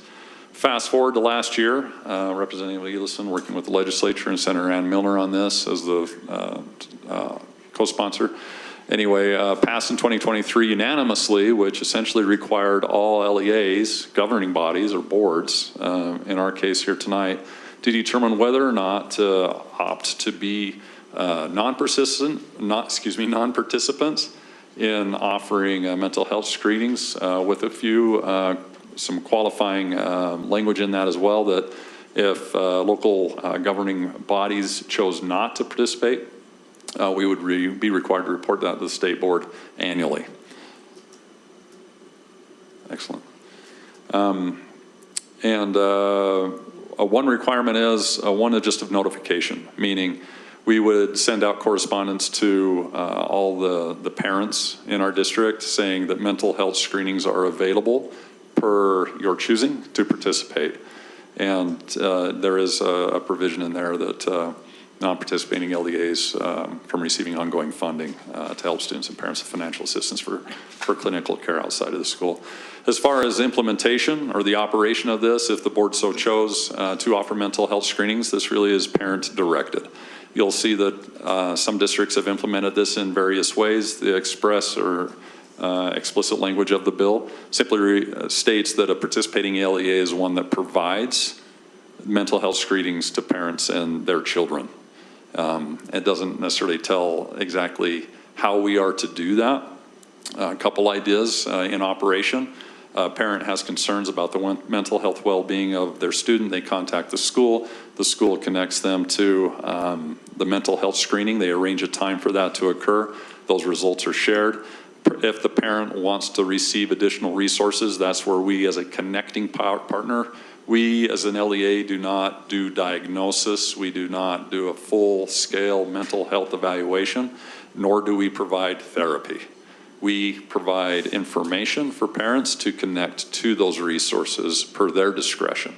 We literally, our role in this is to identify or provide the mental health screening and have that situational awareness to provide the information for parents to receive access to that, including some funding as is necessary, even through the State Board of Education, given the allocation of the $500,000.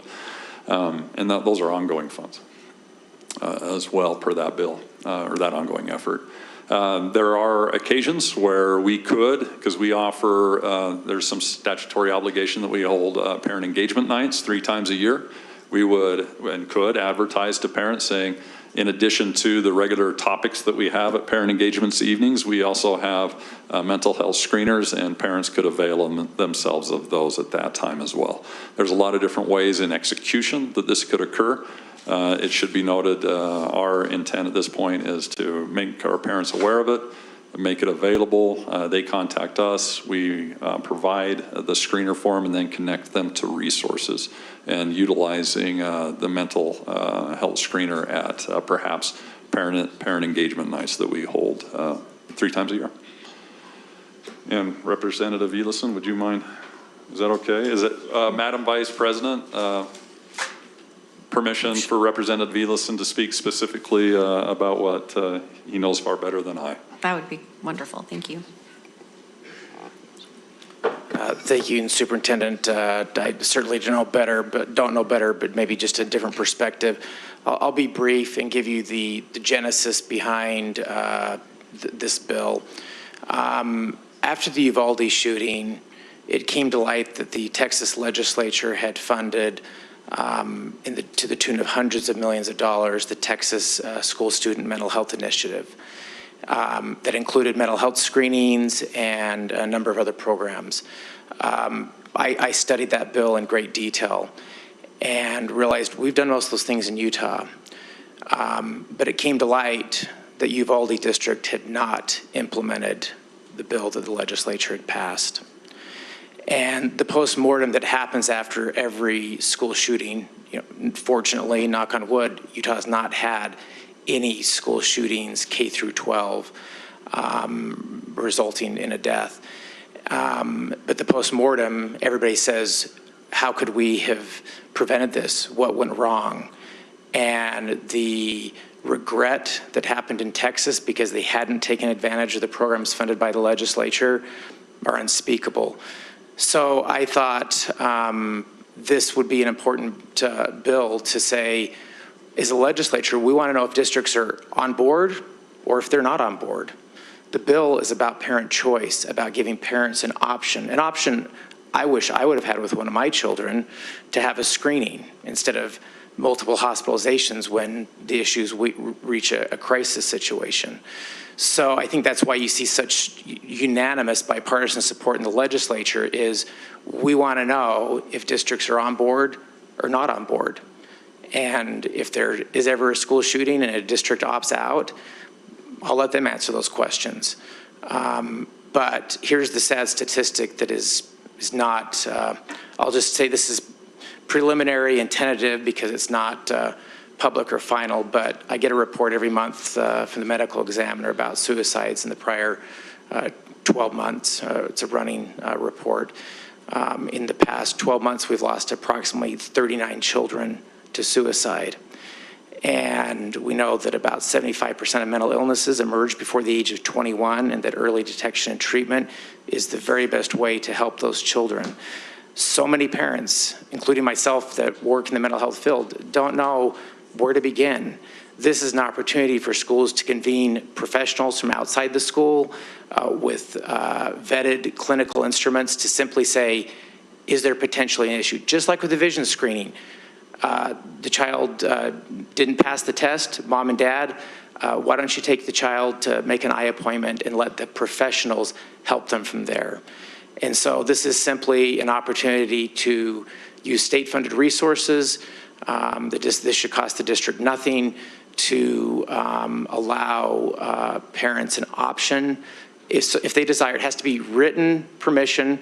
The screening isn't available for the parents, just for the children, to see if they want to help their child. So, sorry, those comments may have been too long. It's an issue I feel very passionate about, and hope it's something that the district can support. Thank you.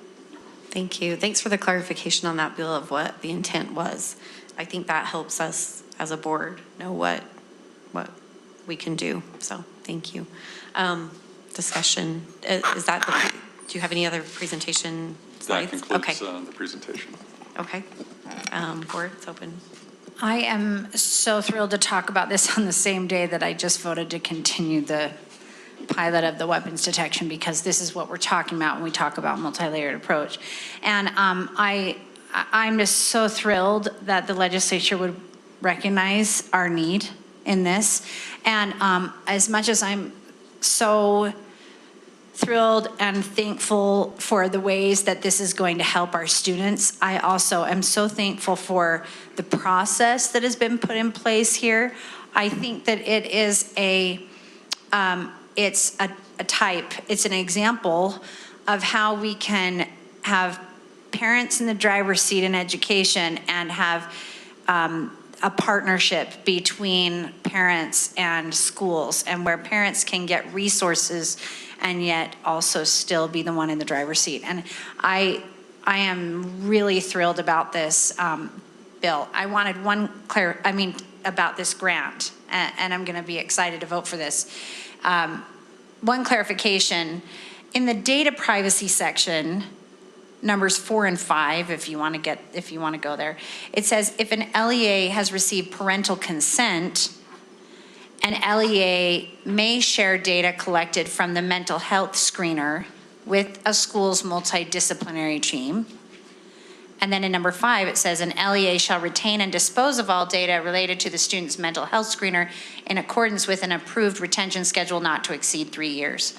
So what I'm imagining, the expectation this is setting in my mind, is that the logistics look like this. I get a form sent home with my child, and it has one box that says, yes, my child can get mental health screening, and another box that says, yes, this information may be shared with my school's multidisciplinary team and retained for X amount of years. I want to make sure those are two separate boxes that need to be checked so that a parent has both options. Am I right on that? That would be correct. And as we think about the purpose as to why, if a parent feels like there's something in mental health and it's manifesting in certain behaviors with the child that they feel like the counselor needs to be aware of, that's what that's asking, right? So it's situational awareness for a counselor.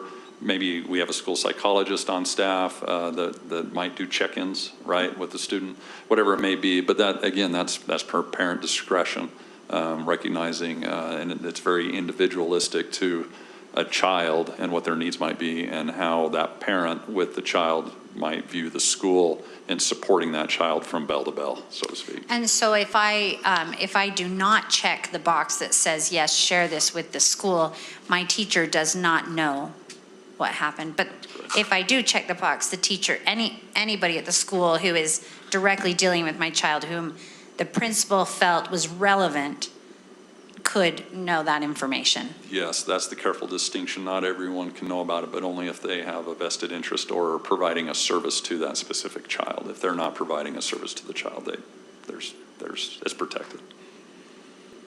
It's very thorough. I really appreciate your thoughtfulness on these very detailed issues because they're really important. Kim? Thank you. I just have, I don't know that you can answer this necessarily, but what goes through my mind is I think it's great that the bill language and the USB rule are clear that parental consent is required. That doesn't physically stop schools from taking an opt-out approach, even though that would be in contravention of the law, right? Are there any additional tools or suggestions we can put in place to make sure that kind of thing doesn't happen, that we're making sure that it's an opt-in always? Yeah, I would say, and thankfully for the express and explicit language occurred in the law, it strictly prohibits administering any of these without that. If we had a school or an employee that did that without that express written permission from a parent, it would be a violation of professional education standards and be subject to the full extent of disciplinary action, up to and including termination as appropriate. If I can speak to that, also, if we were to have a school that were to choose opt-out on this, according to this bill, we would not be able to be reimbursed for. So a specific those. school can't opt out? I mean, Meaning- if she's saying if we understand the bill says this, but what if there's a rogue situation, right? And this happens. If they do and- an opt-out approach to the consent is what you're Right, saying. they chose to do an opt-out version of consent rather than an opt-in version of consent, right? And we know the bill specifically says you have to opt in, but if somebody went rogue or had a let's assume good intent, had a miscommunication, right? Per this, we wouldn't get reimbursed. Yeah, I mean, in that situation, Or we're in danger of we would not work, yeah, we would work with USBE on that and also the employees on any correctives and directives that as would be appropriate to be able to and educate, frankly, what the expectation is. So it's well understood what is appropriate and what is expected and what is not. Well, if I can add a little bit, just every time there is a screening, a separate consent form is required for it. So it's not like we're going to have one consent form and give multiple screenings. No, every time we screen, we need a parental consent. And it has to be within 8 weeks. We have to evaluate the student within 8 weeks of receiving the parental consent form. So for an example, yeah, I mean, that's self-explanatory, right? Meaning we get parental consent, the screener has to be administered within that 8 weeks. If it passes, then we need an additional. Or there's not one parental consent that lasts for the school year and can be screened multiple times. Thank you, that's great to hear. My only other comment is just about the USB rule defines mental health very broadly. I mentioned this to you already earlier. Basically includes a little blurb that says that whether or not a student makes healthy choices is an indication of mental health, right? Which I find extremely broad, subject to incredibly wild interpretation if someone wanted to do that. So that concerns me, but perhaps that concern is assuaged a little bit because we are using approved and vetted screening programs where we can ensure that no one's taking such a wild interpretation of mental health, right? Yes, that is correct. And thankfully, on one hand, we don't have to define that. The parent gets to define the mental health definition and what thresholds they're navigating with their child that would instigate a request for a mental health screening. So for us, I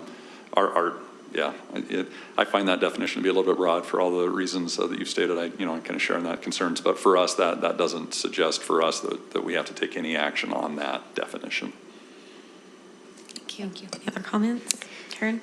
So I am really appreciative of this bill, and I'll tell you a couple reasons why. Number one, I love that it's a parent choice bill because I really, truly believe that parents are our biggest partners in their kids' education. And I love that for parents who look at this and perhaps they're like, nope, my kids don't need this. I'm not concerned at all. Great, don't opt in. But for those parents that they're looking at their kids and, I have 4 kids. You struggle when your kids struggle. And so when they're going through hard times, you're also going through hard times. And sometimes with its mental health, you're at a loss. And I've dealt with this in my own family, and it is hard to find, sometimes it is hard to find the right resource in the crisis time that you need it. And I've lived that as a mom, and it is not fun. And so had this been in place when some of my kids are in school still, I probably would have been the parent opting in to do that, to say, where am I? Where do I go from here? And so being a parent choice, if you don't want it, great, don't opt in. And if you need it, those parents that are going to opt in, they really are needing help, because it is mental health. There's just there are resources out there, but it's hard to just get connected. And so I view this bill as the great liaison. We're taking someone, we're giving them the opportunity to have their kids screened, to your point, very vetted, very approved. I mean, we're not just winging it here.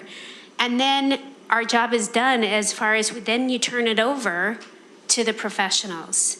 But what a great reward we have for being able to be the connectors and to find those resources, because it's hard. I've lived it. And thankfully, I have kids that have therapists, and that's great. And now they're on a much better path. So this hits me personally because I've lived it, and I felt that helplessness on where do I go from here. Also, it's interesting, just last May, the end of May, a few months ago, I had a friend call. She's like, okay, I was talking to somebody in my neighborhood whose granddaughter is living with her, and this granddaughter's really struggling, and the grandma's at a loss. She doesn't know what to do, and she knows her granddaughter's, really struggling mentally. Is there something the school can do? That was the question brought by me, and it brought to me. And I was able to, you go tell that grandma to walk in the office, and they'll help you out there. So, is it our job to manage the mental health of our students? No. But can we be advocates for parent choice and provide a pathway for parents who are in crisis themselves? Because when my kids are in crisis, I feel like I'm in crisis as well. And so to provide that, that's near and dear to my heart, and I'm fully supportive of this. Ms. Karen. Connie, do you have any comments? Clark? Okay. Oh, go ahead, Julie. Rich, last month, we approved the funding for, I believe, called Panorama. Mm-hmm. Have I got the name right? Yes. I'm just wondering if you could make a distinction between what the purposes of that and then how this is different and how it's an important, they're not Duplicative. Thank you for the word. Yeah, certainly. And I don't mean to fill in the words for you. You're very capable of it. Your words are way better. No, you're very capable of your own words. But to be clear, there is a critical distinction, right? So Panorama does not ask questions around mental health, isn't anything to do with a screener. It's all about how are they experiencing school, how are they doing in class, how do they feel they can be successful with the most difficult concepts being taught in a class. It does talk about do they feel connected to an adult at the school, do they feel like they're supported by their peers. It's not a mental health screener for all the reasons that it shouldn't be. It does have an opt-out process as well, again, going back to some parent choice, but it serves as an early warning system. And the survey part of it is just 1/4 of that. The others are attendance, which is part of doing business in schools, the academics, how well they're doing in classes, and then their behavior piece. If they're having issues with behavior in the school or they're not able to, they just do things that they shouldn't. That's part of it. And all of that taken together is an early warning system, but the questions that it asks are not of mental health variety at all. Thanks, Julie. That was a great question to get that distinction for us also. Since this is an action item, we get to vote on this. So does anyone want to make a motion? I move that we approve as an action item House Bill 403 amendments, public education, mental health screening. Is there a second? Second. We've had the motion and the second for House Bill 403 amendments, public education, mental health screenings. All in favor, say aye. Aye. None opposed? Passes. Thank you. Thank you for your presentation. Thank you, Leslie. And again, thank you, Representative Ellison. Okay, great. We have one more action item tonight. It is our population analysis committee recommendations. Steve Hogan, are we going to take a I break? need to load a presentation here really quick. A humble suggestion that we might saunter for a few minutes. I think that's great. Can we just saunter? 5 minutes. Thank you.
Our discussion here.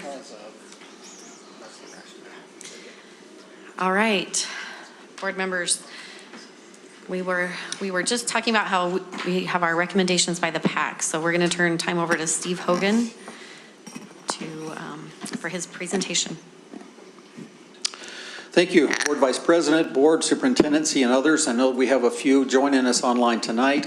It's been a kind of an unusually heavy topic for a summer board meeting, but so I'll try to jump right in. I will say, Karen, I appreciate your comment earlier. There's an old saying that oftentimes we're only as happy as a parent as our least happy child, and I've felt that as a former principal and parent and a few others. And quickly, I did try ChatGPT with boundary studies too. I really did. And I asked for a great, perfect plan, and all I got back was a laughing emoji. Yeah. Just say, did it have a nice poem about boundaries and school consolidation? If we could come up with a poem, that would be great.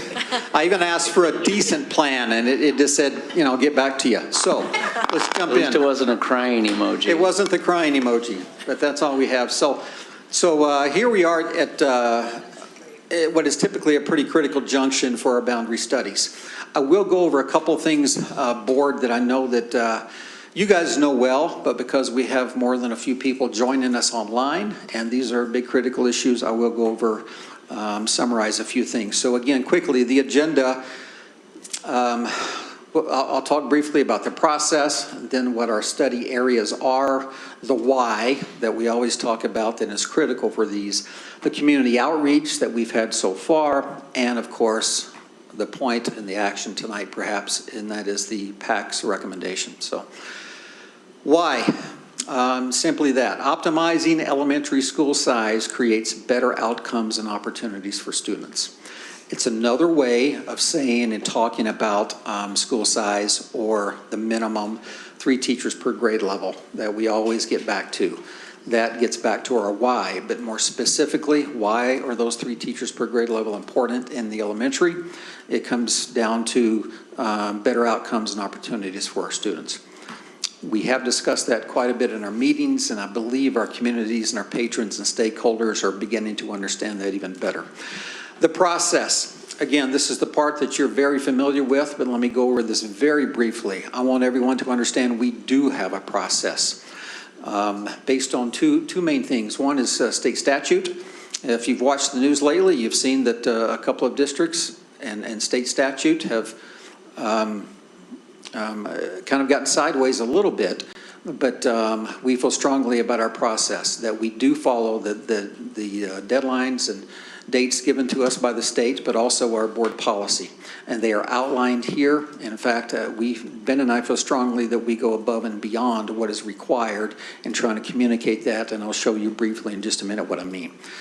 So this is the portion we're just finishing. The February through May is often the meat of the process, and that is that outreach. So let me show you, and this is where we're at now, where we oftentimes it's a make or break for parts of our studies. And I think that's what we're seeing again tonight is kind of a make and break point for some critical areas.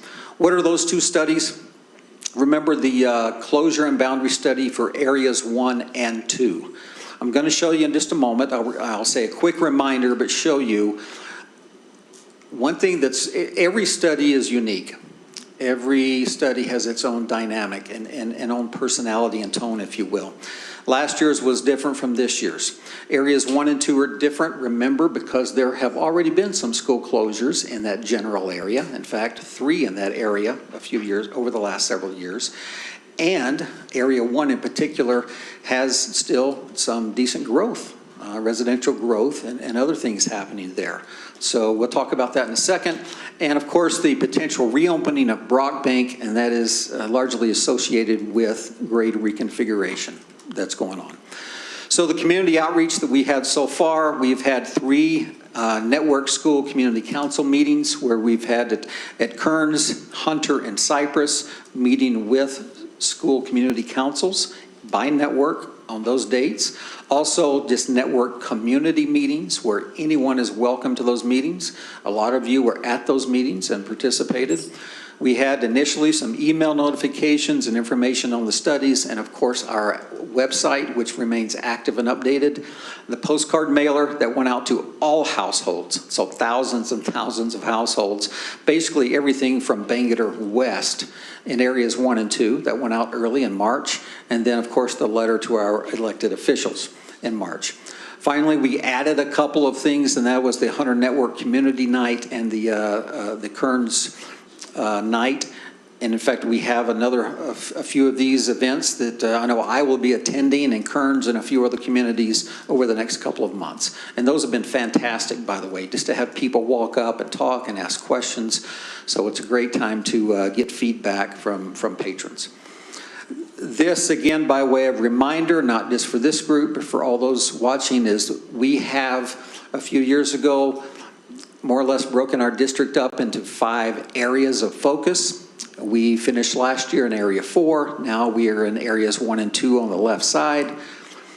So more specifically, this area, like I mentioned a minute ago, from Bangor for the most part, except a little small portion of Pioneer Elementary, Bangor West, focusing on elementaries. So the first one, and I'm going in reverse order now, and that is the reopening of Brockbank Jr. The PAC recommends that we continue with this portion of the study, and the rationale, in fact, I'm going to let Ben refer to this, but it's simply that we will need 3 viable junior highs to accommodate 6 through 8 reconfiguration in that area. And if you can go back to the previous slide, as you can see, the way that this is played out, we have from PAC some general ideas of what that might look like, and we hope to put some of those maps together as we go out to the community in the fall and these open house opportunities. Reconfiguration has thrown a little bit of a wrench into some potential closures in this area as well. Additionally, our conversations with respect to DLI have also thrown a wrench in some other options that PAC wanted to consider, but it also tied us back up into area 3 as well, and that was not part of the approved study. So we actually anticipate coming back to this area and looking at an additional closure at a future year. And let me explain why that's a challenge. As we implement reconfiguration in the year 2025, when Cypress is scheduled to reopen, I want you to walk this through with me. If you are a parent of a child who is in 4th grade, going into 4th grade this current year, and your school is slated for closure as part of this study, then you are going to go to a new elementary school next year, and then you are going to go to a junior high as part of reconfiguration in the year 2025. So that would put a horrible burden on a select group of families as whatever school would be designated for potential closure as part of in this area that's being reconfigured. And so while PAC was looking at some additional closures, reconfiguration has created a burden that we don't feel like is appropriate to place on our families. And frankly, I feel like we would lose a lot of those families to a charter school or some other location that might be more stable for that period of time before they come back, hopefully in high school. And so while I want to be clear, we're not going to name names here, but PAC did discuss some closures in these areas, and particularly along that 3500 South corridor. And there are opportunities that do exist, but we do want to see how reconfiguration plays out. As a reminder, that process is slated to, we'll be doing some survey work this fall and getting some information out to our school community councils, and we'll make a final recommendation after this study is over. So you'll see that recommendation in the January, February timeframe to formally reconfigure those schools in this area after we get that survey work done and completed and go through the rest of the remaining portion of our process. So did I cover that sufficiently? Was there another point you want me to address? That was great. It's I think you mentioned the three grades or 3 schools perhaps in 3 years for certain students, and that was a challenge in some of the feedback we received in our meetings. So the areas 1 and 2 study. So the PAC recommendation is to narrow the focus to only one school closure at this point in the study or during this study, and that is with focus on Western Hills Elementary School.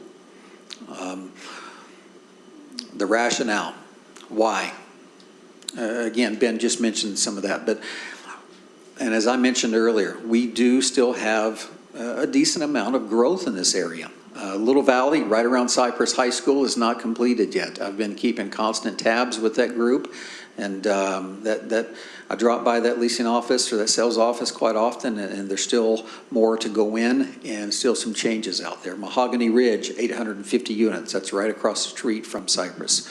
Hamlet Homes, more single families. Gablers Grove, other small projects. We have growth. We're aware, of course, there's some areas out there in that area that are not developable necessarily with ETK or Northrop and some other large swaths of land, but we still anticipate some growth. The other one that's not talked about quite as much and is a little more nuanced, but I feel confident in adding it here because I've talked to a lot of people in this area, and that is just what I refer to as our in-district migration. This area has some of the, I emphasized here, more affordable housing options. I don't know what's affordable anymore, but at least more affordable than some other areas. And so we're having people move to this area from different parts of our district and different parts of the valley. And so we're seeing that. And I talk to a lot of principals and school secretaries and people who live in these communities, and that's what I'm hearing, and real estate agents. And the doubling and tripling up in homes. So when I combine that and then talk about reconfiguration and DLI and some other things, that's why in the end, the PACT felt confident, the PACTs felt confident in saying, we feel strongly about one school. More than that, yet, we're not quite there.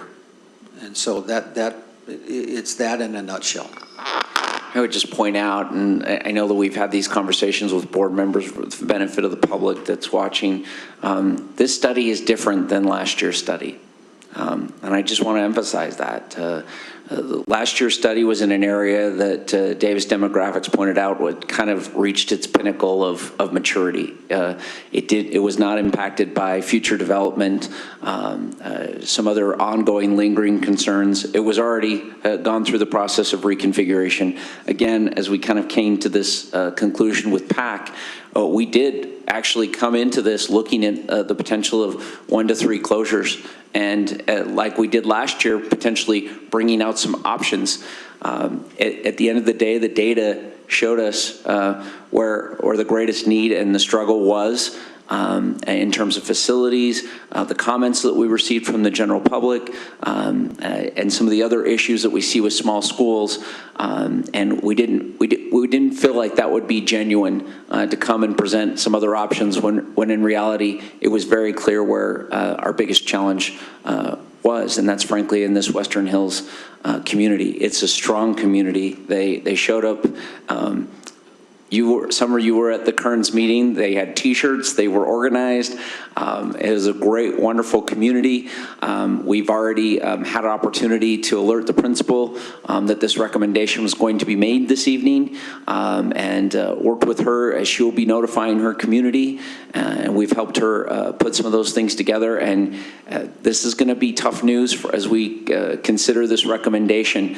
And we've laid out the rest of the process. This is not the end-all, be-all. This is just simply a recommendation that we'll continue to study, and we'll go through our process as we normally do, but we didn't want to be disingenuous to include schools on this list that in reality were not going to be appropriate given the context and some of the challenges this area has. And even though you said it, I'll say it one more time, Ben. This is the PAC's recommendation to continue the study. We know as part of the process, if you look at that closer, final recommendations or actions, of course, are not taken by the board until potentially November and December. So we will have maps, and we will, over the next few weeks, probably reach out to communities and set up some more community meetings early in the fall to go back out and get more feedback, talk about more specifics and how we would do this. I will say as a reminder that this room knows this, but Western Hills, this is not new. This has been on our radar for a little while. Like some of the schools last year, we have even been contacted by some in the community worried about the low enrollment there, which is currently around 250 to 260. Nothing is ever easy, we know that, but this one has been on the radar for at least a few years. Thank you. Board, it's open for discussion, questions? I know I always am the person who pulls my microphone down. Can you talk about your effort to reach out to families who don't speak English?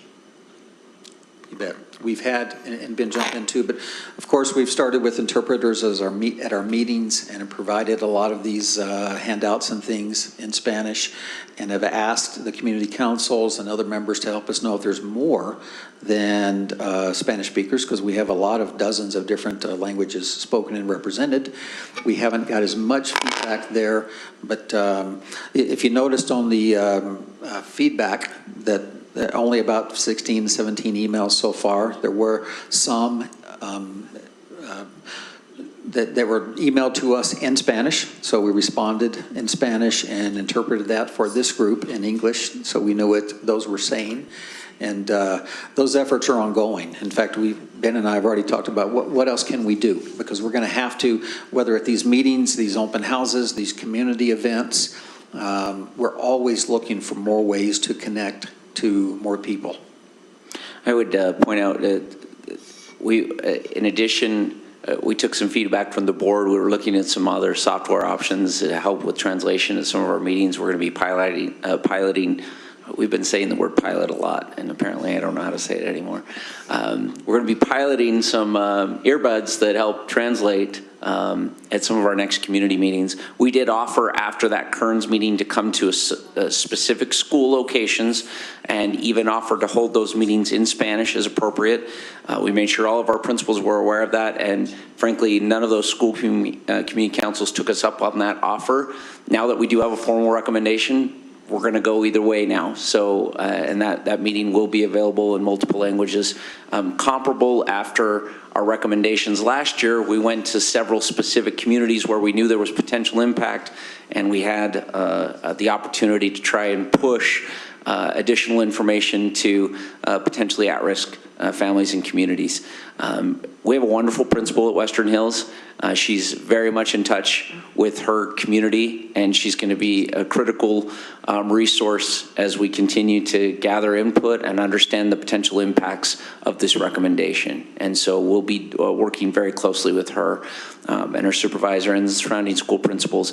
I would point out that the Kearns Night Out is on August 4th, and Steve Hogan will be there with a little booth with information and materials in English and in Spanish. We'll be looking at other events and opportunities. Nicole and I were on Tuesday evening, or what day is it? It is Tuesday. It was last night. I don't even know what day of the week it is.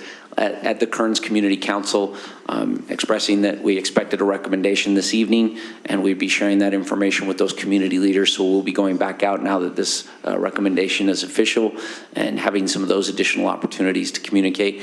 If there are other groups or advocacy organizations that we worked with comparably in the last study, we welcome their feedback and their opportunities to collaborate with them to, again, reach out to our patrons. But we also want to make sure we're, as we've gone through this process in previous years, we household a lot of this information and invite everybody and their dog to come to these meetings, because it isn't just our patrons who are affected by this, but our taxpayers as well. And so we want to make sure we give ample opportunity for all those individuals, those key stakeholders who help invest in these schools, the opportunity to provide feedback to us. Thanks. Are the mailers in Spanish and English? They are only in English, but we do provide a QR code, and the information on our website is available in over 100 languages. Uh-huh.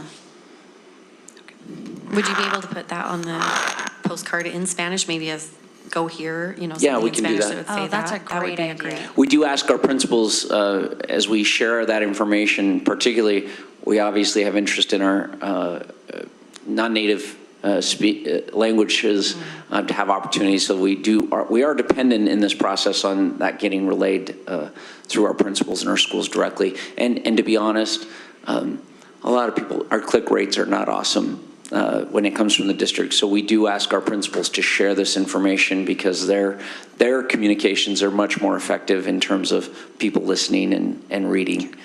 So we'll continue to do that, again, working directly with the principal at Western Hills. We sometimes have that same balance problem is if you oversaturate, you tend to desensitize communities to something from the school district. So we try to be specific about how we communicate with those communities. I would point out last year's recommendations took a little bit longer to be made public because we had put together 3 potential options. We were looking at 1 school closure, 2 school closures, multiple options there. This one was, I hate to say it, was a little easier to draw some conclusions. Obviously, we're trying to be least impactful to our school communities, knowing that there are future closures on the horizon in this area. And so I think, I want to be clear, we still went through the process of closing every school in the study area and seeing what that looked like. And we drew our maps and we played around with a lot of different data sets to see what the potential impacts would be. We went through our very studious process. It wasn't just, oh, let's just do this because this is the easiest thing to do. It is never the easiest thing to do. Agree. Okay. Is there any other? Go ahead, Connie. I'm just wondering, as you talked about the junior highs and you posted which areas, are you saying 3 junior highs need to be within, so boundaries need to be changed perhaps? Yeah, as we come back on this, we currently just have Hunter Junior High and Matheson Junior High in that area. Right. So the need with reconfiguration is to reopen Brockbank. And so we don't know what that boundary will look like, but boundaries will need to change and potentially feeder patterns might need to change. And as much as we don't like split feeders, that might be where we end up. So we're going to put some options together with respect to what that boundary might look like, several options perhaps, and share those with the public and start to obtain feedback on what that new Brockbank Junior boundary will look like. So is that for this year? Yes. The study is this year. The decision will come this year. The school won't actually open if the board decides to reopen Brockbank in November and December. That boundary would not come into play until 2025. So would we choose boundaries now and then open 2025? Is this study going to do the boundaries? Or is this study just doing, we're going to open Brockbank? It's both. Both? Okay. Yes. And then also Western Hills, would it close if we chose to, if we do our study and we choose, would that be for the next school year or 2025 also? It would be this coming fall. It will not be impacted by any adjustments to the Brockbank boundary, but now you've highlighted the fact why we're really reluctant to choose another closure in that particular area, even though we know one is needed, because there's so many implications and wheels that need to turn and settle with the reopening of Brockbank. Okay. And again, just to restate, if a school closes, if Western Hills in this case closes, that will be implemented for fall of 24, not this year, of course, but fall of 24. The Brockbank reopening potential would be for fall of 25. Correct. When will you have some options for boundaries? For the Pretty junior quickly highs? in our fall meetings, September. In the fall meetings? Yes. So those will be published as soon as we have those, but in reality, we're seeking feedback on a lot of those as well. So we need to go do some additional work with some of our school community councils and with PAC as well on that piece. That piece is a little simpler because we have a pretty good idea. It's clearly Brockbank's boundary is going to be in the northwest quadrant of the school district, right? Right. Okay. And it's basically going to split Matheson, but does that mean realigning Elk Run for future growth? You can kind of see as we look at putting that puzzle together, there's going to have to be some adjustments. Some people have asked, why not just go back to the boundaries that they were before? And it really comes down to the growth, trying to anticipate and project what that's going to be to make sure we leave room at Matheson in particular to probably be a little larger than you would want Brockbank to be based on the building and the capacity. but it's those that we'll be presenting to the board and the community, and I would say in September, sometime in September. And remember, we have sweet spots for desired populations at our junior highs in as much as we do for our elementaries, right? So trying to hit those targets to the best of our ability. Thank you. Any other comments? Okay. This is an action item, so we would need to vote on this if we want to accept the recommendations. Do you do these individually or can we do them together? I know recently in the past, we've done them individually, just to be, for clarification's sake, but again, we're simply continuing with some of these, but of course, that's a board call. I would like to clarify, I think it would be appropriate, given some focus on some other areas in school districts on how those were adopted. We have already publicized the potential for closures in this area. So I would hope that the board would use the wording to continue the study to ensure that we're clearly within the timelines as governed by law, but just so there's no confusion on that front. This is not a new study. We're continuing with these studies. Okay. So was that separate? Was that the decision? Yeah. Okay. Go for it. I move that we approve the PAC recommendation to continue the study for the reopening of Brockbank Junior High. Second. We have a first and a second on the continuing the study to reopen Brockbank Junior High. All in favor? Aye. Okay. No opposed? Any opposed? Okay, that passes, and we're separating these, so we have the second. Now, the focus, the language on this could potentially be a motion to continue the study of school closures and boundary adjustments in areas 1 and 2, and narrowing the focus to Western Hills. Would someone like to repeat that as a motion? Was that complex enough? Can we just say so moved? So moved. There you go. Second. She's moved. Okay, I second. thank you. All in favor, say aye. Aye. Any opposed? So moved. It's, motion passes. Thank you, Steve. Thank you, Ben. Thank you for your continued support, board. I'm going to remember that. So That's the one that's on. I always think, well, not one of the restates, but I just think. Okay. So moved. Okay. Okay, we're almost done. We have our policy readings. We have Doug Larson. We're going to look at 2 policies. One is a first reading, one is a second reading. Good evening, board members. Yeah, we have 2 policies to read tonight, both of which are entirely authentic and ChatGPT free, just for so you're aware. ChatGPT is going to take over the jobs of all lawyers, so we have a little bit of an aversion to it. We're doing the first reading first, is that correct? Yeah, the first reading, it looks like Article Yep. 2D, meetings. So our first reading is Article 2D. It's the Board of Education meetings. Let me talk to you about this policy for a minute. We brought this policy to the board because we had to clarify a piece on the electronic meetings portion. And essentially what we needed to do, because we are now so frequently engaging in board meetings virtually through Zoom and Teams and other things, the question arose and needed to be clarified in policy as to whether or not that constituted attendance.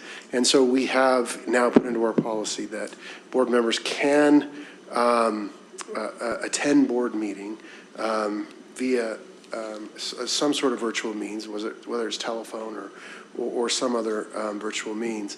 And that attendance constitutes or will constitute a quorum for the purposes of conducting business. So that is slightly different than an electronic meeting. An electronic meeting is something that is called typically on an emergency basis. In both circumstances, there needs to be an anchor location where the board, or at least one member of the board is present, and other members of the board, therefore, can participate virtually. and that constitutes full participation in the meeting.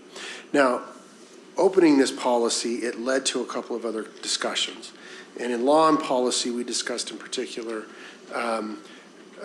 some language. If you'll look at page 2, we discussed some language regarding how we put items on the agenda for board meeting. Typically, an agenda item is put on the agenda by the board president, and that can come to the board president in multiple ways. However, this has never happened, but in anticipation of the possibility of this happening in the future, the question arose whether or not the board president, if the board president were to block some issue that was requested to be put on the agenda, whether that would require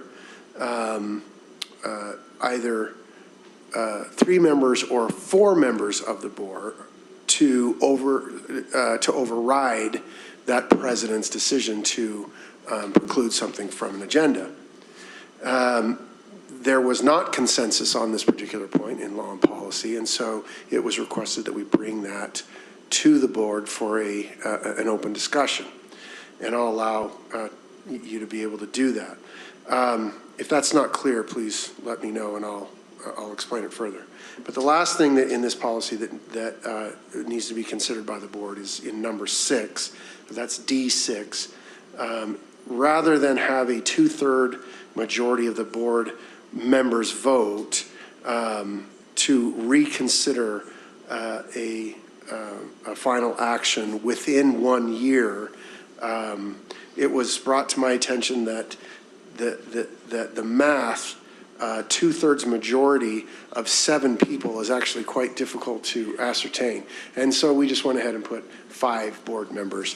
Connie brought that up earlier, and that's the reason for that. So those are the 3 issues that were brought up in this policy. If you have any questions about any of those issues that I can answer, I'm happy to, but I think more importantly, I just want to encourage the board to have a discussion around D5 and whether the board feels as a board whether the support of 3 members or 4 members of the board is required to override a board president's decision to preclude something from an agenda. Okay. Open it up for discussion. I'll just start, and I feel like we need 4 board members. I think the majority is, I think it's very important that we have a majority of the board be united and not just 3 to leave 4 out. So I would like the 4. Okay, thank you. I'll just comment quickly because this discussion item did originate with me. So to give you my thought process on this is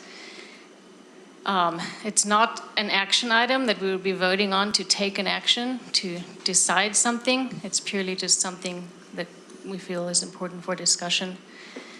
And so I did not feel like a majority was required, that if you had a situation with the hostile board president, and maybe a hostile board as a whole, like just to be able to discuss something that we felt is important. I thought like 4 out of 6 remaining board members was a high bar to meet in that situation. That's why I brought this up. And I might clarify there, Kim, I think that's important, that if a board president precludes something from being added to an agenda, then that board president would not be included in the vote to override that board president's decision. And that's why I think was one reason that the suggestion was made that it be reduced to three board members instead of 4 to override that board president's decision. So at that point, it's really 3 out of 6, It would not be 3 out of 6, 7. not 3. Yes, exactly, not 3 out of 7. My feelings on this, I feel a couple things. I believe a board member should have a voice, to your point. On this particular item, though, I feel really strong that it is a majority needed to put something on the agenda. The things that land on our agenda need to be action items. That's the whole reason we come. Look at our agenda. We've got first readings, action items, second. We want to place things on the agenda in order to take an action or an inaction. Sometimes we choose, not to follow a recommendation, but it's placed on the agenda for the specific reason to live. We are an action board, not necessarily a messaging board. To have a discussion is very different than to have a discussion that leads to action. So if I will be supporting for the majority. We are a governing board. Governing boards are literally governed by the majority. If we don't have a majority that even want to place something for discussion, then I don't feel like it belongs on the agenda. That's my personal opinion.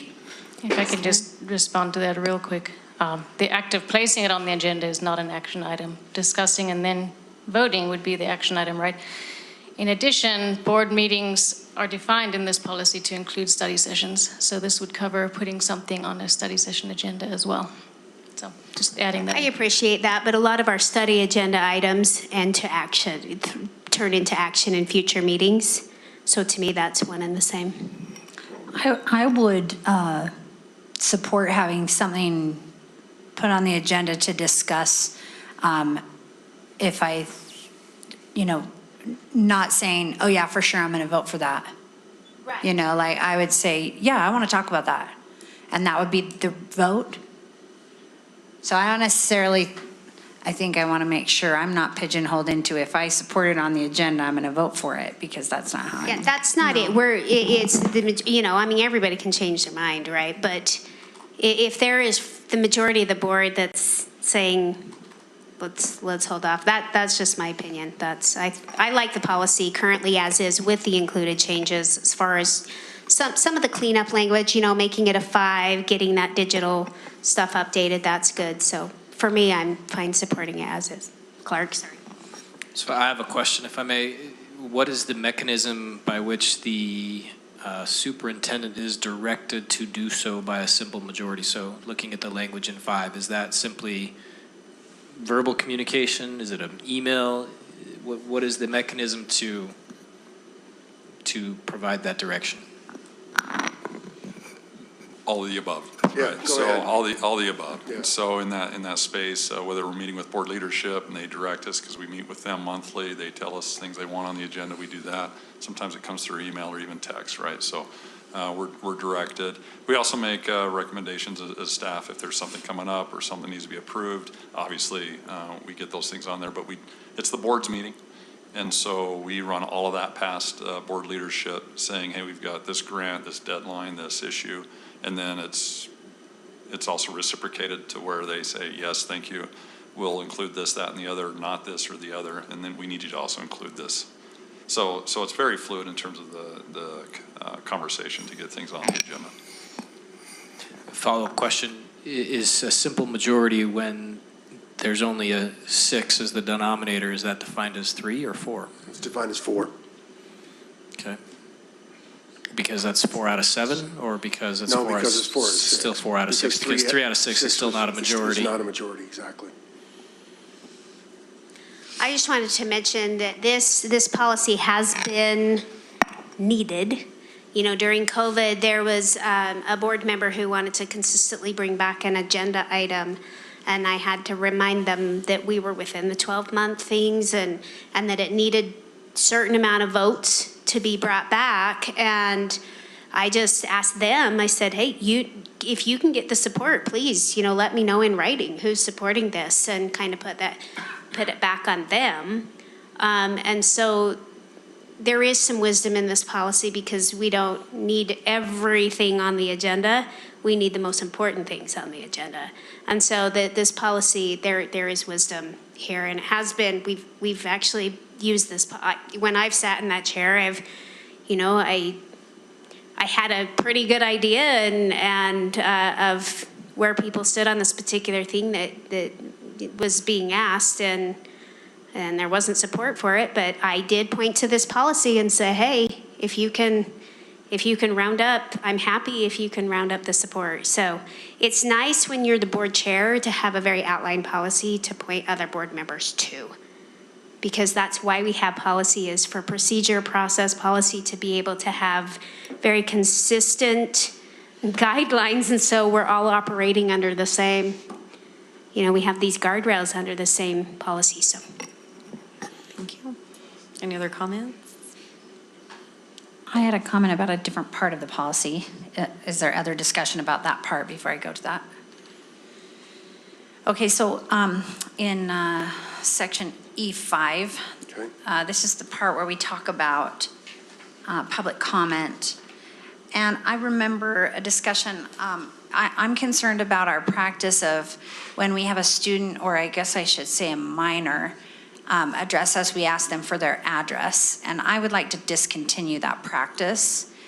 And I remember that I mentioned it, but I was on the phone, if you recall, in this meeting. So I don't see that this says anything about anyone stating their address, which is fine to me. I just want to make sure, I would like us to discontinue the practice of asking a student their address when they give public comment. I think that's fine. I would support that. The purpose of it, obviously, is just to make sure that they are indeed a patron. But Could we ask them what school they attend Yeah, instead? their school, That'd be I think that fine. would be fine. Yeah, absolutely. We could do that during the verification process that I already do with all of our public. Okay. Yeah. That was so easy. Nothing's that easy in education. How did that be so easy? I might just mention, if you're about to make I was just sensing that there was a motion that was, the motion was coming. That you clarify which language, whether you want the current language or the alternate language in number D5. Okay. We're ready, yeah. Since was not particularly married to that language, it was just an idea. Wanted to discuss it with the board. I move that we approve, let's see, was it first reading or second reading? It's first reading. Approve as a first reading, Article 2D, Board of Education meetings. With the language of? With the current language. With the current language. Are you gonna, can I just ask for that motion? Are you gonna put something in about the address thing? Does there need to be any change there? No, Or is that just in procedure? We'll make that procedure. Oh, okay. If it were a change in policy, I wanted to make sure to include it. And I'll second Kim's motion. Can I just make clarification? Did you say you wanted it as written, not with that alternate language for discussion in? Yeah. Or Yes. with? She the mentioned that. Thank you. Okay. Just clarification. And then Julie, you second? Okay. All in favor of the first reading of Article 2D meetings? Say aye. Aye. Oh, sorry. Aye. Any opposed? Okay, motion passes. Okay, Doug, we'll be on the second reading. Great. So our second reading is corrective action, progressive discipline, and orderly termination. Once again, this policy has been discussed far and wide. In fact, we actually sat down, I just wanted to mention, we sat down with the other, our members from other associations as well to discuss some thoughts and concerns and work through those. I think this is as well vetted as any policy I've ever seen in 12 years. I feel like we've worked really hard on this. And I also think that I've spoken about it probably ad nauseum. And so I'll just leave it at that and I'll be happy to answer any questions that are lingering. There's no substantive changes that have been made since the first reading. Thank you. I move we approve as a second and final reading, Article 9A2M, corrective action, progressive discipline, and orderly termination. We have a first and a second. Any other discussion? Okay. All in favor? Aye. Any opposed? Okay, motion Thank you, passes. Board. Thank you, Doug. And in the place of Board President McDermott, I will just reiterate, we will be getting a graphic of this. Is that correct? We have one that's already in draft form. Our new graphics guy over there, Luke, has worked very hard, and Doug is making some minor adjustments to clarify that, and yes. Yeah, and let me give you an update on that. We are working really hard on the handbook. It's our corrective action progressive discipline handbook. That is also being vetted with the help of our associations. We're trying to do it as transparently as we possibly can, getting as much input as we possibly can. There will be some changes to that handbook. Again, that handbook is not something that the board necessarily needs to vote on or anything else. It's just a procedural manual. But along with that, like Ben says, Luke has been working hard on a flow chart that will hopefully provide some a little more simple explanation as to the process, so that people understand the process, and there's no more black box, as we like to say. Okay. Thank you. Yeah, you're welcome. Great. Thanks, Julie, for reminding me that Nicole would do that. She would want that. So thanks. Okay. On to board superintendent's report. Dr. Nye. Thank you, Madam Vice President. I just want to apologize to those watching. We have a very social mosquito flitting about the dais, and we're all taking turns swatting at it all night. I do apologize for the distraction that has been. And he'll make another pass in just a moment. But I just wanted to take a moment as superintendent this last week, as I celebrated the 4th of July. I was feeling very patriotic. American history is my first academic love, and I appreciate what the July 4th holiday, that Independence Day, represents. I actually have a facsimile, to be clear, of the Declaration of Independence in my home for what it represents. And so I appreciate the good men and women who have served in our armed forces, maintaining those freedoms, and appreciate Ms. Gatrell being here tonight. Thank you for your service as well. And to all of our employees and everyone that serves our country, a heartfelt gratitude to them. As I think about what the July 4th represents, my mind actually, as I'm watching fireworks, went back to Valley Forge. And there weren't fireworks back then, of course, but there was a scene that played out there where General Washington, his troops, and the morale was very, very low. They hadn't had a decisive victory. And Thomas Paine, the great American revolutionary pamphleteer who wrote Common Sense, had days before written and published what became known as the American Crisis. And so he had that read to his troops there in Valley Forge on December 23rd, December 24th. And part of that goes, and I attribute a teacher for instilling me this love to memorize, but part of the American Crisis reads, and I quote, "These are the times that try men's souls. The summer soldier and the sunshine patriot will, in this crisis, shrink from the service of their country. But they that stand it now deserve the love and thanks of men and women. Tyranny, like hell, is not easily conquered. Yet we have this consolation with us, that the harder the conflict, the more glorious the triumph. What we obtain too cheap, we esteem too lightly. 'Tis dearness only that gives everything its value. Heaven knows how to place a proper price upon her goods. And it would be strange indeed if so celestial an article as freedom should not be highly rated," end quote. And so as I considered that, and in the events, the troops' morale was boosted. Washington recognized their enlistments. Many of them ended and were likely not to re-enlist in the conflict. So in a very brave move, General Washington motivated his troops through the words of Thomas Paine. They crossed the icy Delaware and took the Hessians by surprise in the Battle of Trenton and won a very decisive victory. A few days later, they marched and on January 2nd, George Washington and his troops had a second decisive battle in Princeton, beating the English's best General Cornwallis in the process.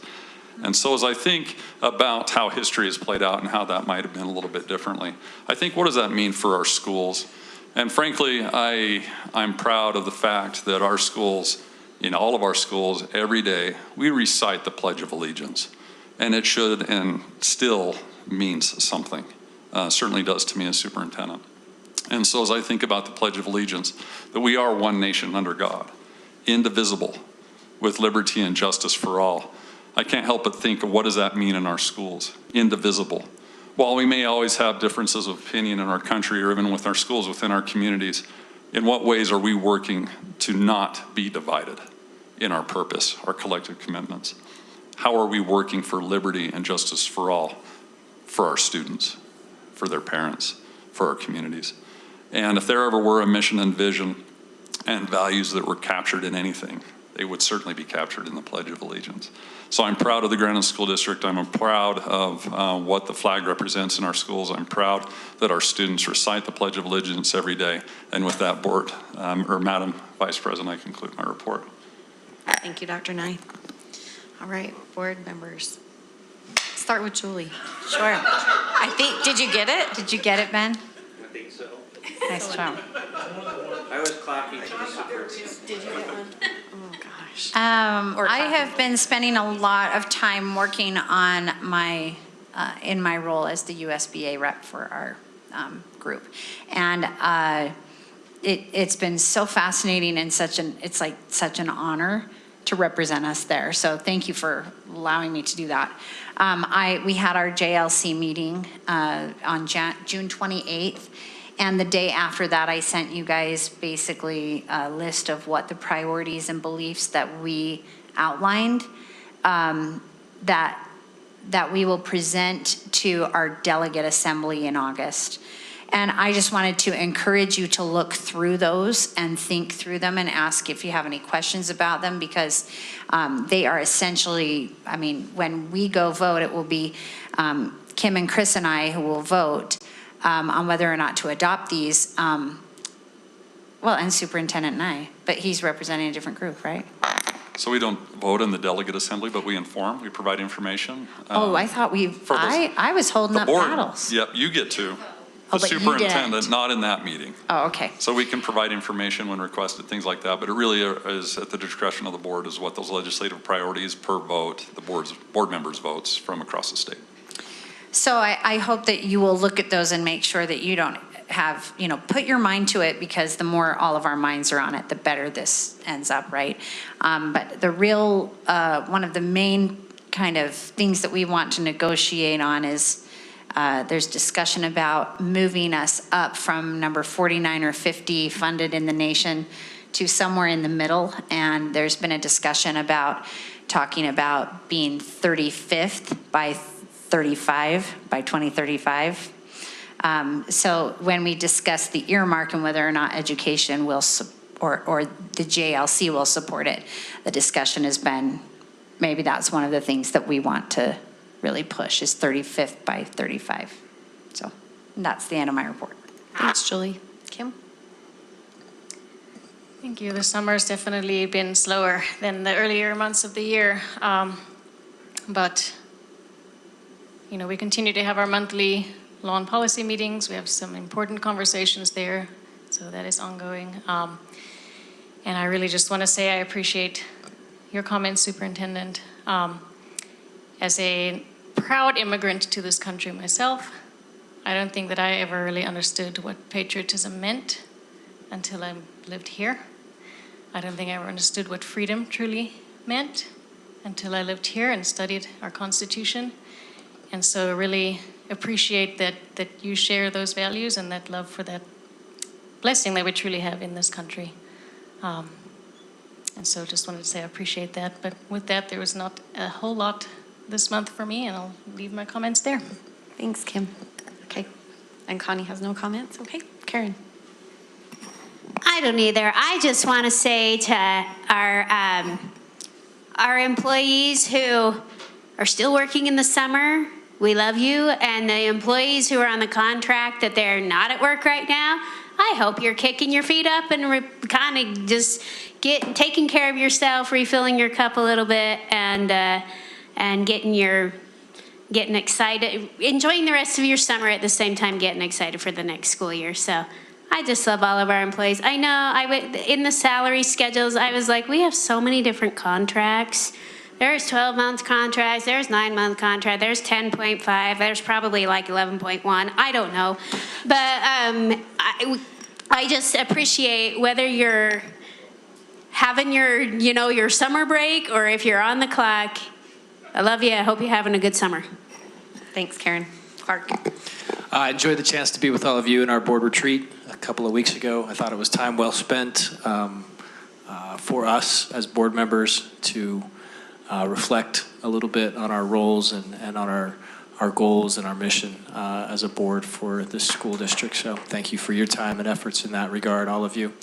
I echo Karen's sentiment of thanking those that are very actively engaged in preparing for the upcoming school year.